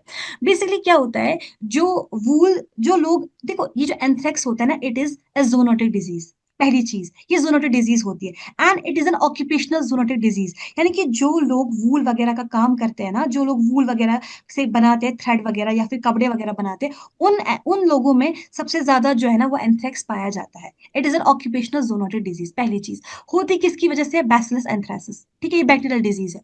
नेक्स्ट क्या है? ये ग्राम पॉजिटिव बैक्टीरिया है, ये एरोबिक बैक्टीरिया है, और ये स्पोर फॉर्मिंग बैसिलस है। देखो एरोबिक का मतलब क्या होता है? एरोबिक का मतलब होता है, आप लोगों ने ये समझा कि बैसिलस एंथ्रेक्स जो है ना वो स्पोर बनाता है। तो होता क्या होता है सिंपली, कि जब बैसिलस जो है ना, जब किसी एनिमल को एंथ्रेक्स होता है ना, तो वो जो स्पोर्स होते हैं ना वो रिलीज करता है, फॉर एग्जाम्पल स्पोर्स। तो जो स्पोर्स होते हैं ना वो एनवायरमेंट में रहेंगे डंप, लेकिन एनवायरमेंट में अगर स्पोर्स को ऑक्सीजन मिल गया तो स्पोर्स की हो जाती है जर्मिनेशन। यानी कि स्पोर्स को जर्मिनेट करने के लिए चाहिए होता है ऑक्सीजन। लेकिन अगर आप ब्लैक वाटर देखोगे ना, black water is anaerobic. Black water जो है ना वो तब जर्मिनेट करता है जब कंडीशन होती है एनोरोबिक। लेकिन जो एंथ्रेक्स होता है ना ये उसका अपोजिट है। एंथ्रेक्स तब जर्मिनेट करता है जब कंडीशंस होती है एरोबिक। ये एरोबिक बैक्टीरिया है, और जो ब्लैक वाटर है दैट इज एनएरोबिक। पहली चीज। दूसरी क्या? ये स्पोर फॉर्मिंग बैक्टीरिया है। आप लोगों ने सबने पढ़ा होगा, जो एंथ्रेक्स के स्पोर है ना वो एनवायरमेंट में बहुत टाइम, लंबे समय तक परसिस्ट करते हैं, वो 50 सालों तक भी वो एनवायरमेंट में रहेंगे, इतना ज्यादा उनका ये है लाइफ स्पेन है। ठीक, अब जो एंथ्रेक्स होता है ना, बेसिकली एंथ्रेक्स के केस में कौन कौन सी, मतलब उसके जो सेल वॉल होता है या फिर बैक्टीरिया में क्या प्रेजेंट होता है जो कि पैथोजेनिक होता है। फर्स्ट इज कैप्सूल, ठीक है, कैप्सूल होता है उसमें। नेक्स्ट होता है एक्सोटॉक्सिन कॉम्प्लेक्स। आपको एग्जाम में सिंपली पूछा जाएगा कि वर्लेंस फैक्टर्स क्या क्या होते हैं एंथ्रेक्स में। एक होता है कैप्सूल, एक होता है एक्सोटॉक्सिन कॉम्प्लेक्स। एक्सोटॉक्सिन कॉम्प्लेक्स जो होता है, see it is exotoxin, it is not endotoxin. Why? क्योंकि एक तो एक ग्राम पॉजिटिव बैक्टीरिया है, तो एंडोटॉक्सिन तो होता नहीं ग्राम पॉजिटिव में। दूसरी चीज ये है कि ये जो टॉक्सिन्स होते हैं ना, ये इनको बाहर रिलीज करता है, that's why it's called as exotoxin. ठीक है, अगर एंडोटॉक्सिन होता तो फिर वो सेल वॉल में ही होता और तब रिलीज कर होता जब बैक्टीरिया की डेथ होती है। ठीक, अब जो एक्सोटॉक्सिन कॉम्प्लेक्स होता है, ये 3 टॉक्सिन्स का बना होता है। नाम सिर्फ याद रखने, ज्यादा डिटेल जाना नहीं है। एक तो प्रोटेक्टिव एंटीजन होता है, ठीक, नेक्स्ट होता है अडीमा फैक्टर, नेक्स्ट होता है लीथल फैक्टर। ठीक, कैप्सूल का क्या काम होता है? कैप्सूल जो है ना, वो बैक्टीरिया को फेगोसाइटोसिस से रोकते हैं। आप लोगों को पता होगा कि जब बॉडी में जाता है ना बैक्टीरिया, तो फेगोसाइटोसिस के लिए काम करते हैं आपकी न्यूट्रोफिल्स, आपकी मैक्रोफेजेस। फेगोसाइटोसिस का मतलब होता है खाना। तो जब बॉडी में एंथ्रेक्स जाता है, तो जो न्यूट्रोफिल्स होती है या फिर मैक्रोफेजेस होती है ना, वो इस बैक्टीरिया को नहीं खा पाते, वो उसको फेगोसाइटोस नहीं कर पाते बिकॉज ऑफ कैप्सूल। कैप्सूल जो है ना, वो उसको फेगोसाइटोसिस से रेजिस्टेंट बना देता है, या तो और ना तो इसको एंटीबॉडीज डिटेक्ट कर पाएंगे। नेक्स्ट होता है प्रोटेक्टिव एंटीजन। प्रोटेक्टिव एंटीजन क्या करता है? ये इस बैक्टीरिया को सेल के साथ, टारगेट सेल के साथ बाइंड करता है। ठीक है, टारगेट सेल के साथ बाइंड करेगा, उसके बाद ये जो 2 चीजें होती है, एक तो एडिमा फैक्टर है और लीथल फैक्टर है, ये अंदर जाएगा। ठीक है, यानी कि देखो, टॉक्सिन तो अंदर है ही, टॉक्सिन को क्या करना है? पहले सेल के साथ अटैक करना है, सेल के साथ जुड़ना है। वो किससे जुड़ेंगी? प्रोटेक्टिव एंटीजन से। उसके बाद क्या होगा? 2 चीजें जाएंगी अंदर, एक जाएगा अडीमा फैक्टर अंदर, एक जाएगा लीथल फैक्टर अंदर, और यही दो जो है ना, ये कॉज करते हैं क्या? पैथोजेनिसिटी। देखो, अडीमा फैक्टर क्या होता है? अडीमा सिंपली अडीमा करता है कॉज, यानी अडीमा फैक्टर जो होती है ना, उसमें एक एडेनाइलेट साइक्लेस एंजाइम होती है, साइक्लिस एक्टिविटी होती है। ये क्या करता है बेसिकली? ये करवाता है production of cyclic AMP. Cyclic AMP जो होता है ना, उसकी वजह से क्या होता है? सेल के अंदर जो आयन और वाटर की मूवमेंट होती है ना, वो ऑल्टर हो जाती है। सेल के अंदर वाटर की मूवमेंट ज्यादा हो जाती है, सेल के अंदर पानी ज्यादा आ जाता है। सेल के अंदर पानी ज्यादा आने का मतलब होता है अडीमा हो जाना, दैट इज इट। दूसरा होता है लीथल फैक्टर। लीथल फैक्टर जो होता है ना, एग्जाम में सिर्फ इतना याद रखना, ये जिंक डिपेंडेंट प्रोटीएस होता है। ये क्या करता है? इसकी प्रोटीएस एक्टिविटी होती है, और ये स्टिमुलेट करता है आपके मैक्रोफेजेस को कि वो रिलीज करें ऑक्सीडाइजिंग रेडिकल्स और साइटोकाइंस। और आपको पता होगा कि जो ऑक्सीडाइजिंग रेडिकल्स होते हैं या फिर साइटोकाइंस होते हैं, चाहे इंटरल्यूकिन 1, इंटरल्यूकिन 3, ये क्या करते हैं? ये आपकी बॉडी में सिस्टमिक शॉक और डेथ कॉज करते हैं। यानी कि जो एक बैसिलस एंथ्रेसिस होता है, उसकी जो पैथोजेनिसिटी होती है, वो 3 चीजों की वजह से होती है। एक तो उसमें कैप्सूल होता है फर्स्ट, सेकंड होता है एक्सोटॉक्सिन कॉम्प्लेक्स, और एक्सोटॉक्सिन कॉम्प्लेक्स में ये 3 नाम आप याद करेंगे। You will not go deep, deep जाओगे तो बहुत टाइम लग जाएगा। नेक्स्ट होता है स्पीशीज कौन कौन से इन्वॉल्व होते हैं। देखो, एंथ्रेक्स जो होता है ना, वो होता है आपके कैटल में भी, आपके शीप में भी, आपके गोट में भी, आपके हॉर्सेस में भी। लेकिन याद रखना सबसे पहले कि एंथ्रेक्स अगर पूछा जाए ना, सबसे ज्यादा किन में होता है? It is cattle and sheep. Goat में नहीं होता ज्यादा, हॉर्सेस में भी नहीं होता ज्यादा, सबसे ज्यादा होता है कैटल और शीप में। सबसे ज्यादा यही 2 इफेक्ट होते हैं। हॉर्सेस और पिग्स में होता है थोड़ा बहुत कम, और डॉग एंड कैट को तो भूल ही जाओ, डॉग एंड कैट को भूल ही जाओ। तो सबसे ज्यादा किस में होगा? कैटल और शीप में। उसके बाद किस में होगा? हॉर्सेस एंड पिग्स में। लेकिन जो बर्ड्स होते हैं ना, उनमें कभी भी एंथ्रेक्स नहीं होता है। ये जो है ना एक्सेप्शन, जैसे कि हॉस्टेस में क्या करोगे आप यार? हॉस्टेस में आप एक्सेप्शन याद करोगे। फॉर एग्जाम्पल, पहले एक्सेप्शन आपने पढ़ा एफएमडी। एफएमडी हॉर्सेस, डंकीज वगैरह में नहीं होता है, तो वो एक्सेप्शन है। दूसरा एंथ्रेक्स, एंथ्रेक्स जो होता है ना, वो बर्ड्स में नहीं होता है। ठीक है, हमारे पास एक शीप है, उसको बोलते हैं एल्जेरियन शीप। एल्जेरियन शीप जो होती है, that is resistant to FMD. दूसरा एक पिग भी होता है, उसका नाम है डुआफ पिग। जो डुआफ पिग होता है, वो भी होता है रेजिस्टेंट टू एफएमडी, उसमें भी नहीं होता एफएमडी। बेसिकली क्या होता है, ये जो स्पीशीज होते हैं ना, जो एल्जेरियन शीप हो या फिर डुआफ पिग हो, इनमें क्या होता है? जब इनमें एंथ्रेक्स का ऑर्गेनिज्म अंदर चला जाता है ना बॉडी में, तो क्या होता है कि वो मल्टीप्लाई करता ही नहीं है बैक्टीरिया। जब मल्टीप्लाई करेगा ही नहीं बैक्टीरिया, इसका मतलब है कि डिजीज होगी ही नहीं। बिकॉज मैंने आपको पहले ही बोला कि डिजीज होने के लिए bacteria should multiply, bacteria should produce toxins. तो ये जो रेजिस्टेंस आती है ना, रेजिस्टेंस इसलिए आती है कि बैक्टीरिया जो होता है ना, वो एनिमल के अंदर मल्टीप्लाई नहीं करेगा। नेक्स्ट होता है ट्रांसमिशन। ट्रांसमिशन में कैसे हो सकता है एफएमडी? आप लोगों ने अभी, सॉरी, एंथ्रेक्स, आप लोगों ने अभी पढ़ा कि anthrax the spore forming bacteria, यानी कि जब स्पोर्स अंदर जाते हैं तो इंसान को या एनिमल को क्या हो जाता है? एंथ्रेक्स हो जाता है। अब दिक्कत ये है कि भाई, एंथ्रेक्स के स्पोर जो है ना, वो कहाँ से अंदर जाएंगे? कभी कभी क्या होता है कि जो कुछ एनिमल होते हैं ना, वो स्पोर्स को फीड के साथ खाते हैं। फॉर एग्जाम्पल, आपके पास गाय है, गाय क्या करिए? गाय खा रही है घास, लेकिन हो भी तो सकता है ना इस घास में स्पोर हो, तो स्पोर चला गया अंदर गाय के वाया इंजेक्शन। नेक्स्ट होता है डायरेक्ट कंटैक्ट। फॉर एग्जाम्पल, किसी एनिमल को एंथ्रेक्स है, ठीक है, वो क्या कर रहा है, उसकी फीसेस में, उसके ब्लड में, उसके हाइड में, उसके वूल में क्या है, एंथ्रेक्स ऑर्गेनिज्म है, बैसिलस एंथ्रेसिस है। उस उसके कंटेक्ट में आ गया दूसरा एनिमल, तो उसको हो गया एंथ्रेक्स। नेक्स्ट होता है इनहेलेशन, स्पोर्स को इनहेल कर रहे हो। एक तो होता है इंजेक्शन करना, दूसरा होता है इनहेल करना। तो जो हमारी जो ये होता है ना, जो हमारे वर्कर्स होते हैं जो कि वूल की फैक्ट्रीज में काम करते हैं ना, वो क्या करते हैं, जब वो वूल को ऐसे निचोड़ रहे होते हैं ना वूल को, उस टाइम पे क्या होता है, ये जो स्पोर्स होते हैं ना एंथ्रेक्स के, वो अंदर कर लेते हैं, वो इनहेल कर देते हैं, और इसीलिए इस कंडीशन को बोलते हैं वूल सॉर्टर। सॉर्ट का वूल सॉर्टर क्यों बोलते हैं, सॉर्टर का मतलब होता है वूल को अलग अलग करना, सॉर्ट करना। तो ये जो लोग होते हैं ना बेसिकली, जब ये वूल को सॉर्ट कर रहे होते हैं तो अंदर से ये स्पोर्स भी ले रहे होते हैं, तो उसकी वजह से इनको हो जाता है क्या, एंथ्रेक्स। ठीक है, नेक्स्ट होता है मैकेनिकल ट्रांसमिशन। देखो एक चीज याद रखना कि जब मैकेनिकल ट्रांसमिशन की बात आती है, मैकेनिकल ट्रांसमिशन का मतलब होता है bye means of vector. Vector जो होता है ना वो स्प्रेड करेगा। वेक्टर में क्या हो सकता है, बायोलॉजिकल ट्रांसमिशन भी हो सकता है या फिर सिंपल मैकेनिकल ट्रांसमिशन भी हो सकता है। बायोलॉजिकल वेक्टर का मतलब होता है जहां पर कोई भी बैक्टीरिया, कोई भी वायरस जो है ना वो मल्टीप्लाई करे, अगर वो मल्टीप्लाई कर रहा है ना वेक्टर के अंदर, उसको बोलते हैं बायोलॉजिकल ट्रांसमिशन। लेकिन यहाँ पर क्या हो रहा है, सिंपली इसको मैकेनिकल, मैकेनिकल ट्रांसमिशन का मतलब होता है ये जो ये होता है टेबेनिड फ्लाइज, ये सिंपली एक्ट करते हैं कैरियर, कि कैरी करेंगे आपकी किसको, आपके बैसिलस एंथ्रेसिस को। देखो टेबेनिड फ्लाइज क्या करती है, टेबेनिड फ्लाइज जो होती है ना बाइटिंग फ्लाइज होती है, ये क्या करती है, जब ये बाइट करती है ना किसी भी एनिमल को, तो ये ब्लड से क्या लेती है, एंथ्रेक्स अंदर ले जाती है। उसके बाद करेगी दूसरे हेल्दी एनिमल को बाइट, जब हेल्दी एनिमल को बाइट करेगी, ये जो एंथ्रेक्स है ना ये चला जाएगा हेल्दी एनिमल में, हो गया ट्रांसमिशन। नेक्स्ट होता है एवियन स्कैवेंजर। एवियन स्कैवेंजर में आता है फॉर एग्जाम्पल वल्चर। देखो वल्चर जो होता है ना, वल्चर करता है स्कैवेंजिंग। स्कैवेंजिंग का मतलब होता है वल्चर इज सैप्रोफिटिक, वल्चर करता है फीड ऑन डेड कैटल। जब वल्चर करेगा ना feed on dead cattle, suppose करो कि इस ये जो कैटल था इसको ये मर गई बिकॉज ऑफ एंथ्रेक्स, ठीक है, इसको एंथ्रेक्स है। अब वल्चर ने क्या किया, वल्चर ने इसको खाया। तो यही वल्चर जो है ना, क्योंकि ये एयरबॉर्न थ्रू मतलब एयरबॉर्न मूवमेंट करती है, ये हवा में फ्लाई करती है, तो जब ये दूसरी जगह पे जाएगी ये वहां पे एंथ्रेक्स फैलाएगी। ठीक है, तो उसकी वजह से भी क्या होगा, ट्रांसमिशन हो जाता है। नेक्स्ट होता है कि क्लिनिकल कंडीशन क्या क्या है। सी, मैडम कैटल और शीप, हाँ हाँ। मैडम वूल सॉर्टर डिसीज जो बोलते हैं, मतलब स्पोर्ट्स में वूल वूल के ऊपर कैसे आ गए मैडम, ये पूछ रहा हूँ। जब जब एनिमल को डिजीज होती है ना, तो उसका जो वूल होता है ना वो भी कंटामिनेट हो जाता है, उसके उसका पूरी बॉडी कंटामिनेट हो जाती है स्पोर से। ठीक है, देखो बैक्टीरिया जो, देखो बैक्टीरिया जो होता है ना, जब एनिमल के अंदर बैक्टीरिया है, ठीक है, एनिमल ने क्या किया, एनिमल ने बैक्टीरिया जो होता है ना वो एनिमल के अंदर होता है, बेसिकली स्पोर जो होते हैं वो एनवायरमेंट में होते हैं।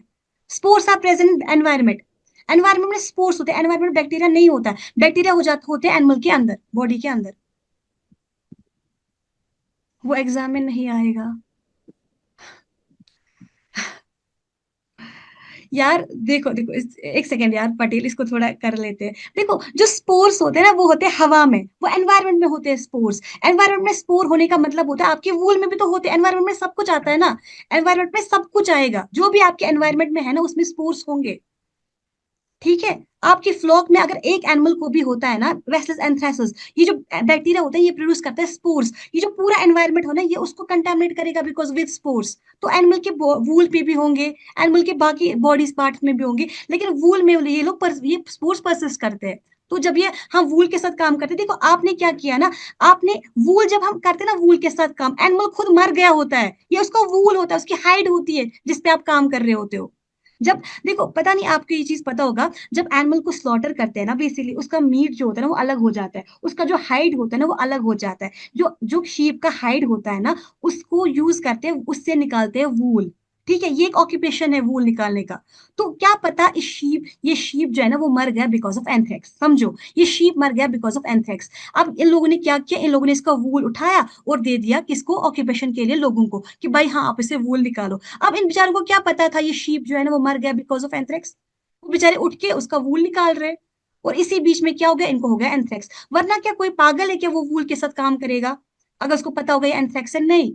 ये ऐसा नहीं है कि फ्लॉक में कोई कंडीशन है, फ्लॉक में एंथ्रेक्स हो रहा है और अब फ्लॉक में जा रहे हो, नहीं नहीं, अब ऐसा ये ऐसा नहीं, ऐसा समझो कि एनिमल मर गया था, एनिमल खुद मर गया था, उसका हाइड जो है ना वो आ गया आपके पास, और आपको उसके वूल निकालना है, आपको उससे वूल को सॉर्ट करना है, और इसी सॉर्ट करने के दौरान आपने क्या किया, आपको पता नहीं था इसमें स्पोर्स थे, आपने इनहेल किया स्पोर्स। क्योंकि बैक्टीरिया जो होता है ना, बैसिलस एंथ्रेसिस, वो एनवायरमेंट में नहीं होता है, एनवायरमेंट में होता है आपके स्पोर्स, और जब अंदर जाता है ना स्पोर, बॉडी में ये स्पोर जर्मिनेट करते हैं और बनाते हैं बैसिलस एंथ्रेसिस ऑर्गेनिज्म। ठीक है, अब ये मुझे बाकी बच्चे मारेंगे अगर इससे ज्यादा कुछ बोला। ठीक है, ये समझो, इसको ऐसे मत समझो कि शायद वो लोग जा रहे हैं। ठीक है यार, एक सेकेंड, हाँ यहाँ पे मैं कुछ बोलूंगी एक चीज। देखो जो पिग्स होता है ना, जो एंथ्रेक्स होता है, वो सबसे ज्यादा किस में होता है? एक तो आपने पढ़ा था अभी कि शीप में होता है और कैट में होता है, शीप और कैटल में होता है। तो इन दोनों में जो कंडीशन होती है दैट इज पर एक्यूट एंड एक्यूट। ठीक है, तो इन दोनों में होगी सिर्फ पर एक्यूट एंड एक्यूट। जो पर एक्यूट कंडीशन होगी ना, देखो नॉर्मली क्या होता है, हम लोगों को पता ही नहीं चलता है कि हमारे जो फ्लॉक है ना उसमें एंथ्रेक्स है। हमें हमें क्या मिलता है? हमें मिलता है एनिमल मर गए हैं। ठीक है, what we find animal is dead. हमें पता चल जाता है कि एनिमल डेड है। हम जब उस एनिमल को देखने जाते हैं ना, हमें दिखता है उसकी नाक से खून बह रहा है, उसके नाक से अनक्लॉटेड ब्लड बह रहा है। तो हमें पता चलता है कि शायद ये एनिमल मर गया बिकॉज ऑफ एंथ्रेक्स। और ये चीज याद रखना कि जब एक एनिमल एंथ्रेक्स से मरता है, हम उस एनिमल को कट नहीं करते हैं, हम उस एनिमल को पोस्टमार्टम एग्जामिनेशन नहीं करते हैं। क्यों नहीं करते हैं? बिकॉज अगर आपने उसको कट कर दिया, उसके अंदर बैक्टीरिया स्पोर्स थे, वो बाहर आ जाएंगे और वो पूरे एनवायरमेंट को कंटामिनेट करेंगे। सो पोस्टमार्टम जो ये होता है, पोस्टमार्टम जो एक एनिमल होता है which who dies because of anthrax, उसका आप पोस्टमार्टम एग्जामिनेशन नहीं करते हो, उसको आप उठा के कहीं जगह पे बरी करते हो। देखो एंथ्रेक्स के केस में बेस्ट क्या होता है मैम कि जैसे आप जो नेचुरल ओरिफिसेस हैं उससे ब्लड हम्म वगैरह आ रहा है, हम्म तो चूंकि वो उसके वो ब्लैक इन्वायरमेंट के वाटर में भी सर कॉन्टेक्ट आता में है, आएगा। वो दोनों कंडीशंस में आता है, ब्लैक वाटर में भी आता है और इसमें भी आता है। नहीं तो लेकिन जो ब्लैक स्पोर वाटर तो होता है ऑलरेडी उसमें इन्वायरमेंट में आ ही जाएंगे ना मैम उसकी वजह से। हाँ आ जाएंगे, वेरी नाइस सर, आ जाएंगे, आप कैसे रोक सकते हो? बट अगर आप उसको ओपन करोगे तो कितना फैलाओगे आप? सर मतलब अब सोचो कि नेशनल ओरिफाइस से थोड़ा बहुत आएगा, लेकिन अगर आपने कार्कास को कट कर दिया, फिर तो सारे स्पोर्स बाहर आ जाएंगे और पूरा एनवायरमेंट आपका कंटेमिनेट हो जाएगा, और कितने ज्यादा एनिमल्स फिर इन्फेक्ट हो जाएंगे। बेसिकली याद रखना, जब किसी को बैसिलस एंथ्रेसिस होता है ना, वो बेसिकली स्पोर्स लेता है अंदर। अब जब स्पोर्स बाहर आएंगे, स्पोर जर्मिनेट करेंगे, उसके बाद बाकी एनिमल्स को भी तो कंटेमिनेट करेंगे। आप कहाँ रोक पाओगे उसको? इसलिए क्या होता है ना, अगर कहीं पे मैम इसमें एंथ्रेक्स होता है ना, हम ये स्पोर का सर फॉर्मेशन तो एयर के कांटेक्ट में आने से होगा ना, अंदर हम कहाँ हाँ एनोड एग्जैक्टली सर, बाहर क्या होता है? बाहर तो एयर ही है ना, जब ओपन कर रहे हो ऑक्सीजन तो बाहर ही है ना हर जगह पे। Exactly, this is the logic. तो यही वजह है ना, अगर कहीं पे होता भी है ना sir animal who died because of anthrax, हम क्या करते हैं, हम उसको ऊपर स्प्रे करते हैं फॉर्मेल्डिहाइड। हम उसको जल्दी जल्दी स्प्रे करते हैं फॉर्मेल्डिहाइड, या तो हम कोशिश करते हैं कि हम उसको आग लगा दें। बेस्ट मेथड जो होता है ना इसमें, वो होता है बर्निंग। अगर आप बर्निंग नहीं कर सकते हो, उसके बाद बरियल कर लो। ठीक है, वो चीज होती है। मतलब हम तो इसके साथ इसके पास ही नहीं जाते, रीजन ये है कि हमें कंटामिनेशन को अवॉइड करना है, हमें इसको ओपन नहीं करना है, हमें स्पोरिलेशन को रोकना है। ठीक है, देखो जो कैटल एंड शीप होता है, इसमें जो पहली चीज याद होगी कि सबसे पहली कंडीशन ये होगी animals will be found dead, पहली चीज। दूसरा, एक्यूट कंडीशन में क्या होगा? फीवर होगा, डिप्रेशन होगा, जो रूमिनेशन होती है ना वो रुक जाएगी, रूमिनल स्टैसिस हो जाएगा, मिल्क प्रोडक्शन जो है ना वो डिक्रीज हो जाएगा, जो इसका म्यूकोजा होगा it will be congested, it will be haemorrhagic. ठीक, जो प्रेग्नेंट काउस होगी यहाँ पे भी अबॉर्शन होगा। अब कोई पूछेगा मैम फिर से कौन से ट्राइमेस्टर में होता है? नॉट नीडेड, सिर्फ एबॉर्शन होता है। Abortion is there, yes abortion is there. Next होता है डिसेंट्री भी होता है और डायरिया भी होता है। और आप ये चीज याद रखोगे, जो क्योंकि हमने अभी पढ़ा था एक फैक्टर था इसमें, उसको बोलते हैं एडीमा फैक्टर। यही वजह है कि जो कैटल होती है ना उसमें एडीमा मिलता है आपको टंग में, थ्रोट में, फ्लैंक में। लेकिन याद रखना, जो एडिमेटस कंडीशन होती है ये ज्यादातर होती है किस किस में? आपके पिग में, आपके हॉर्सेस में। शीप और कैटल में ज्यादातर एडिमेटिक कंडीशन नहीं पाई जाती, it is very rare in them. ये ज्यादातर उन्हीं में होती है। क्यों होती है मैं थोड़ी देर में बताऊंगी, उनमें क्यों ज्यादा होती है। देखो पिग्स में जो कंडीशन होती है दैट इज एक्यूट या फिर सब एक्यूट, और हॉर्सेस में हमेशा एक्यूट होती है। देखो आप लोगों को याद रखना है, जो भी डिजीज होते हैं ना, आप लोग मैक्सिमम जगहों में पढ़ोगे, जो पिग्स होते हैं ना उनमें इन्फेक्शन जो होता है that is via injection. Injection कैसे? By injection of contaminated meat. ठीक है, कंटामिनेटेड मीट। अब देखो आपके पास पिग है, उसने खाया कंटामिनेटेड मीट, तो क्या होगा ना, जब वो मीट खा रहा है, या तो वो बैसिलस एंथ्रेसिस जो है ना, या तो उसकी थ्रोट में रह जाएगा, ठीक है, थ्रोट में ही लोकलाइज करेगा, या क्या होगा, या उसके इंटेस्टाइन्स में चला जाएगा। अगर उसकी थ्रोट में वो लोकलाइज कर रहा है तो उसमें हो जाता है oedema of throat and face. See this is the oedema, oedema of throat and face. क्योंकि देखो कैटल में ज्यादा क्यों नहीं होता एडिमा? क्योंकि कैटल में जो ज्यादा इन्फेक्शन होता है दैट इज वाई इनहेलेशन वगैरह, लेकिन पिग्स में ज्यादा इन्फेक्शन होता है बिकॉज ऑफ इंजेक्शन। इंजेक्शन की वजह से क्या होता है कि कैटल जो बैक्टीरिया है उसकी लोकलाइजेशन होती है थ्रोट में, जिसकी वजह से होता है उसके oedema of throat and face. लेकिन जो ये होता है ना, अगर फॉर एग्जाम्पल थ्रोट में लोकलाइज नहीं हुआ, उसने स्वेलो कर दिया, उसके इंटेस्टीज में चला गया, उस केस में एक कंडीशन होती है, उसको बोलते हैं एक्यूट हेमोरेजिक गैस्ट्रोएंटेराइटिस, यानी कि डिसेंट्री और डायरिया हो जाता है। और जो बच्चे होते हैं ना बेबी पिग्स में क्या होता है, जब वो इनहेल करते हैं ना स्पोर्स, तो उसकी वजह से क्या होता है, उनमें एक पल्मोनरी फॉर्म ऑफ डिजीज होती है, उसको बोलते हैं लोबार नमूनिया। उनमें लोबार नमूनिया हो जाता है पिग्स में because of inhalation of spores. यानी जो बेबी पिग्स होते हैं वो स्पोर्स को ज्यादा इंजेस्ट नहीं करते। देखो जाहिर सी बात है, लॉजिकली सोचो, बेबी पिग्स कहाँ मीट खाएंगे, वो तो बेबी पिग्स है ना, वो तो दूध पियेंगे ना ज्यादातर। वो लेकिन क्या करेंगे, इनहेल तो करेंगे, सांस तो लेंगे अंदर। तो जब वो सांस लेते हैं तो उसमें वो लेते हैं स्पोर्स अंदर, जिसकी वजह से उनको होता है लोबार नमूनिया। याद रखेंगे आप लोग। हॉर्सेस में क्या होता है, हॉर्सेस में जो इन्फेक्शन है उसके दो रूट्स है, या तो इंजेक्शन के थ्रू होगा या तो इंसेक्ट की ट्रांसमिशन से होगा। अगर इंजेक्शन से होता है, यानी कि मतलब अंदर गया, उन्हें खाया, वो उसकी वजह से सेम कंडीशन हो जाएगी। कौन सी कंडीशन हो जाएगी, एंटेराइटिस और हो जाएगी कोलिक। ठीक है। इंसेक्ट की ट्रांसमिशन की वजह से अगर होगा, फॉर एग्जांपल टेबनेट फ्लाइज की वजह से अगर ट्रांसमिशन हो जाता है, उस केस में इनमें होते हैं एडेमेटस स्वेलिंग उनके थ्रोट पे, उनके नेक पे, उनके एब्डोमेन पे, उनके प्रीफ्यूज पे, यानी कि इस कंडीशन में हो जाएगी एडिमा। एडिमा का याद रखना, oedema is seen mainly in case of pigs and horses, ये याद रखेंगे। और ये भी चीज याद रखेंगे कि हाँ, अगर एंथ्रेक्स होगा इन case of pigs and horses, उनमें हेमोरेजिक एंट्राइटिस भी हो सकता है, उनमें कोलिक भी हो सकता है। अदरवाइज क्या होता है, अगर क्वेश्चन आता है डायरेक्टली पता ही नहीं चलता है कि एंथ्रेक्स में कॉलिक होगा कि नहीं होगा, but it is yes, anthrax में कॉलिक होता है। बस इसको थोड़ा समझो, फिर जब गैस्ट्रोएंटेराइटिस पे कोई भी क्वेश्चन आ जाएगा होता है कि नहीं होता, आप लोगों को समझ आएगा। नेक्स्ट होता है नेक्रोप्सी फाइंडिंग। जो ये होता है ना एंथ्रेक्स में क्या होता है, जो एनिमल होता है उसमें होता है रिगर मोर्टिस। ठीक है। तो उसमें जो स्टांस होता है that is saw horse stance. ठीक है। और नेक्स्ट क्या होता है, उसके जो नेशनल ओरिफाइसिस होते हैं उससे ब्लड जो है ना वो ऊज आउट होता है, और ये जो ब्लड होता है वो होता है अनक्लॉटेड ब्लड। ठीक है। तो sorry, it is unclotted blood, right. ये ब्लड जो होता है वो अनक्लॉटेड होता है।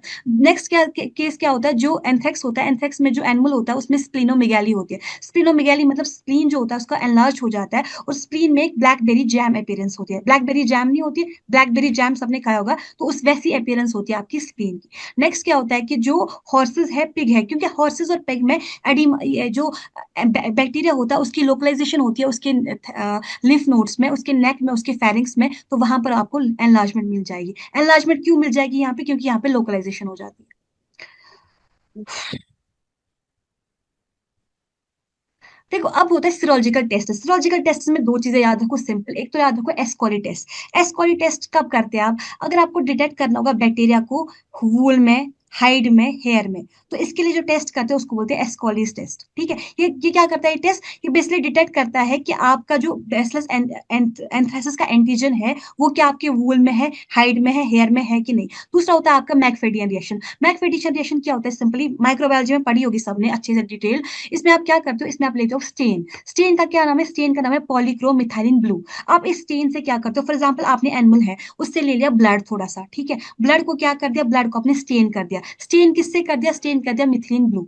उसके बाद उसको क्या करोगे, एक स्लाइड बनाओगे, स्मेयर बनाओगे, उसको एग्जामिन करोगे अंडर माइक्रोस्कोप। जब आप माइक्रोस्कोप के थ्रू एग्जामिन करोगे ना, आपको मिलती है दो चीजें। आपको मिलता है ब्लू कलर का बेसिलाई, उसके बाहर मिलेगा आपको पर्पलिश कलर का कैप्सूल। तो आपको पता चलेगा हाँ हाँ ये बेसिलस है। आपको नहीं अभी तक पता थी ना कि बेसिलस है कि कोई और है। तो जब आप इसको माइक्रोस्कोप के अंदर देखोगे, आपको दो चीजें मिलेगी। जो बेसिलाई होता है बैक्टीरिया, उसका ब्लू कलर होगा, और जो सराउंडिंग होगा कैप्सूल, उसका होगा purplish colour. This is your McFadyean reaction. देखो नेक्स्ट है कंट्रोल। कंट्रोल में आप क्या करते हो, कंट्रोल में आपको सिंपली ये करना है कि आपको मैंने पहले ही बोला कि एंथ्रेक्स के केस में पोस्टमार्टम एग्जामिनेशन नहीं करोगे, कार्कस को ओपन नहीं करोगे, सिंपली क्या करोगे, जो एनिमल है ना उसको बरी करोगे। बेस्ट मेथड होता है बर्निंग, जला देना। अगर आप बर्निंग नहीं कर पा रहे हो बिकॉज ऑफ जो भी रीजन है, आप फिर उस केस में बरियल करो, आप उसको बरी करो, जमीन में दफनाओ। ठीक है। उसमें अगर आप बरियल भी नहीं कर सकते हो तो उस केस में क्या करोगे, आप उसको स्प्रेड करोगे इसके ऊपर फॉर्मेल्डिहाइड। फॉर्मेल्डिहाइड क्या करता है, फॉर्मेल्डिहाइड जब आप ऊपर कार्कस के डालोगे ना, जो स्कैवेंजर्स वगैरह होते हैं वो इसके नजदीक नहीं आएंगे। स्कैवेंजर्स क्यों नहीं नजदीक आएंगे, देखो स्कैवेंजर्स नजदीक अगर आएंगे ना, फॉर एग्जाम्पल वल्चर, तो वो स्प्रेड करेंगे ना बेसिलस एंथ्रासिस को। यही वजह है कि हमें डिस्करेज करना है स्कैवेंजर्स को, उनको कोई स्मेल वगैरह नहीं मिलनी चाहिए कार्कास की। तो आप क्या करते हो, आप इसको फॉर्मेल्डिहाइड लगा देते हो।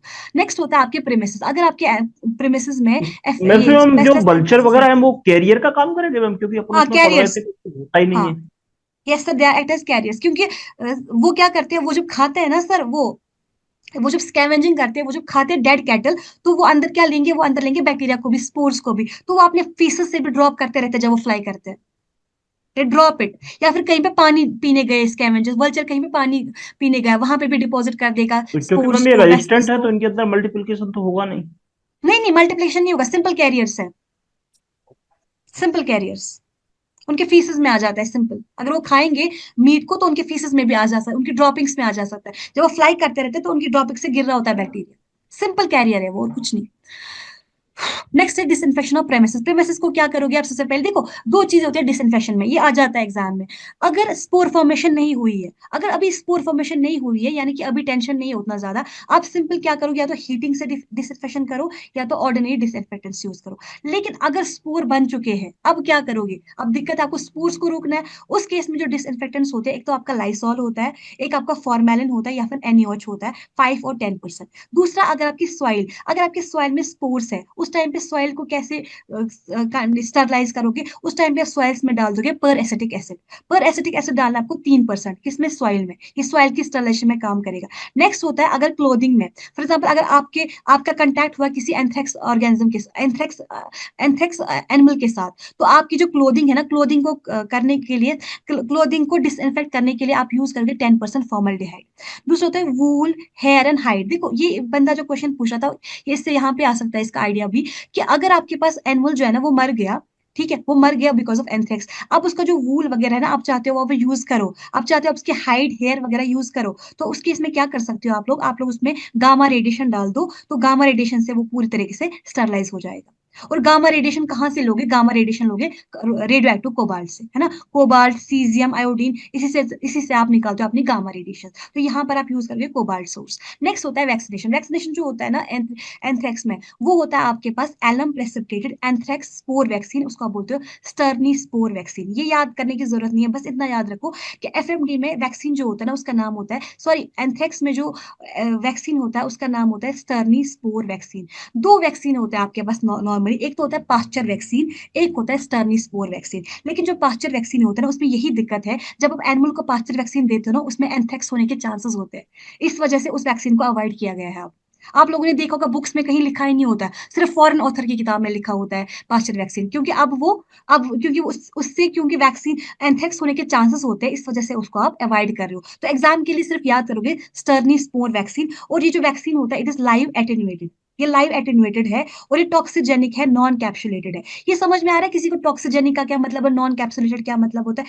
इसका मतलब ये है, ये जो वैक्सीन होता है ना, ये सिर्फ टॉक्सिन्स, ये इसमें सिर्फ टॉक्सिन आपने यूज किया है, इसमें आपने एक्सोटॉक्सिन्स यूज किया है, इसमें आपने कैप्सूल यूज नहीं किया है। That is a difference. जो आपका पास्चर वैक्सीन होता है ना, वो होता है कैप्सुलेटेड लेकिन नॉन टॉक्सिजेनिक, ठीक है, वो कैप्सूल के खिलाफ काम करता है। ये जो स्टेनिस्पोर है, ये काम करेगा आपके टॉक्सिन्स के खिलाफ, तभी, क्योंकि कैप्सूल तो ज्यादा इंपॉर्टेंट है नहीं हमारे लिए, जो इंपॉर्टेंट है दैट इज हमारा टॉक्सिन, तो इसलिए हम यूज करते हैं इसके लिए लाइव एटेन्यूएटेड टॉक्सिजेनिक। और ये जो वैक्सीन है, ये लाइव एटेन्यूएटेड है, मतलब आपने इसको सेमी किल किया है, पूरी तरीके से किल नहीं हुआ है, हाफ किल्ड है, ठीक है। और दूसरा नाम अपने पास्चर रखा है। देखो एक और चीज है जो लास्ट में बताऊंगी आपको, कि हम लोगों ने पहले पढ़ा था कि जो एंथ्रेक्स है ये जूनोटिक डिजीज है, यानी कि ह्यूमंस में भी ह्यूमंस में भी इन्फेक्शन हो सकता है। पहला चांसेस क्या हो सकता है? देखो, पहला रूट ऑफ इन्फेक्शन जो ह्यूमंस में है, that is because of inhalation, आपने इनहेल कर दिया स्पोर्स को, ठीक है। नेक्स्ट रूट क्या हो सकता है? It is because of contact. जब आप कंटैक्ट करते हो ना, जब आप वूल लेते हो ना, फॉर एग्जाम्पल हाइड, जब उसके साथ कंटैक्ट करते हो ना, तो कंटैक्ट की वजह से आपकी स्किन जो है ना, उसमें इन्फेक्शन हो जाता है, उसको उसमें स्किन में एक अल्सर बन जाता है, उसको बोलते हैं मेलेनेट कार्बलकल। उसी कार्ब तब इसका नाम मेलेनेट कार्बनकल है, क्योंकि आपकी स्किन पे एक अल्सर बन जाता है, उसको बोलते हैं मेलेनेट कार्बनकल। एक कार्बनकल बनता है आपकी स्किन पे बिकॉज ऑफ कंटैक्ट की वजह से। तो इंजेक्शन भी एक रूट है, इनहेलेशन भी एक रूट है, ठीक है। और याद रखना, अगर क्वेश्चन में पूछा जाता है कि ह्यूमन बींग्स में सबसे ज्यादा कौन सा रूट है जिसके थ्रू एंथ्रेक्स होता है, याद रखना it is cutaneous route. Cutaneous mean skin, because of skin. Humans में इनहेलेशन भी हो सकता है, ह्यूमंस में इंजेक्शन भी हो सकता है, लेकिन सबसे ज्यादा इंपॉर्टेंट जो ह्यूमंस में है दैट इज क्यूटेनियस रूट। वो क्यूटेनियस रूट कैसे आता है? वो आता है वूल सॉर्टिंग के टाइम पे, in case of wool sorters, ठीक है, वो याद रखेंगे। It is cutaneous, it is not inhalation और it is not injection, it is cutaneous route, skin. और स्किन में क्या होता है? स्किन में बनते हैं कार्बनकल्स, या फिर स्किन में बनते हैं अल्सर्स, ठीक। So we will stop it here, it is 9:05।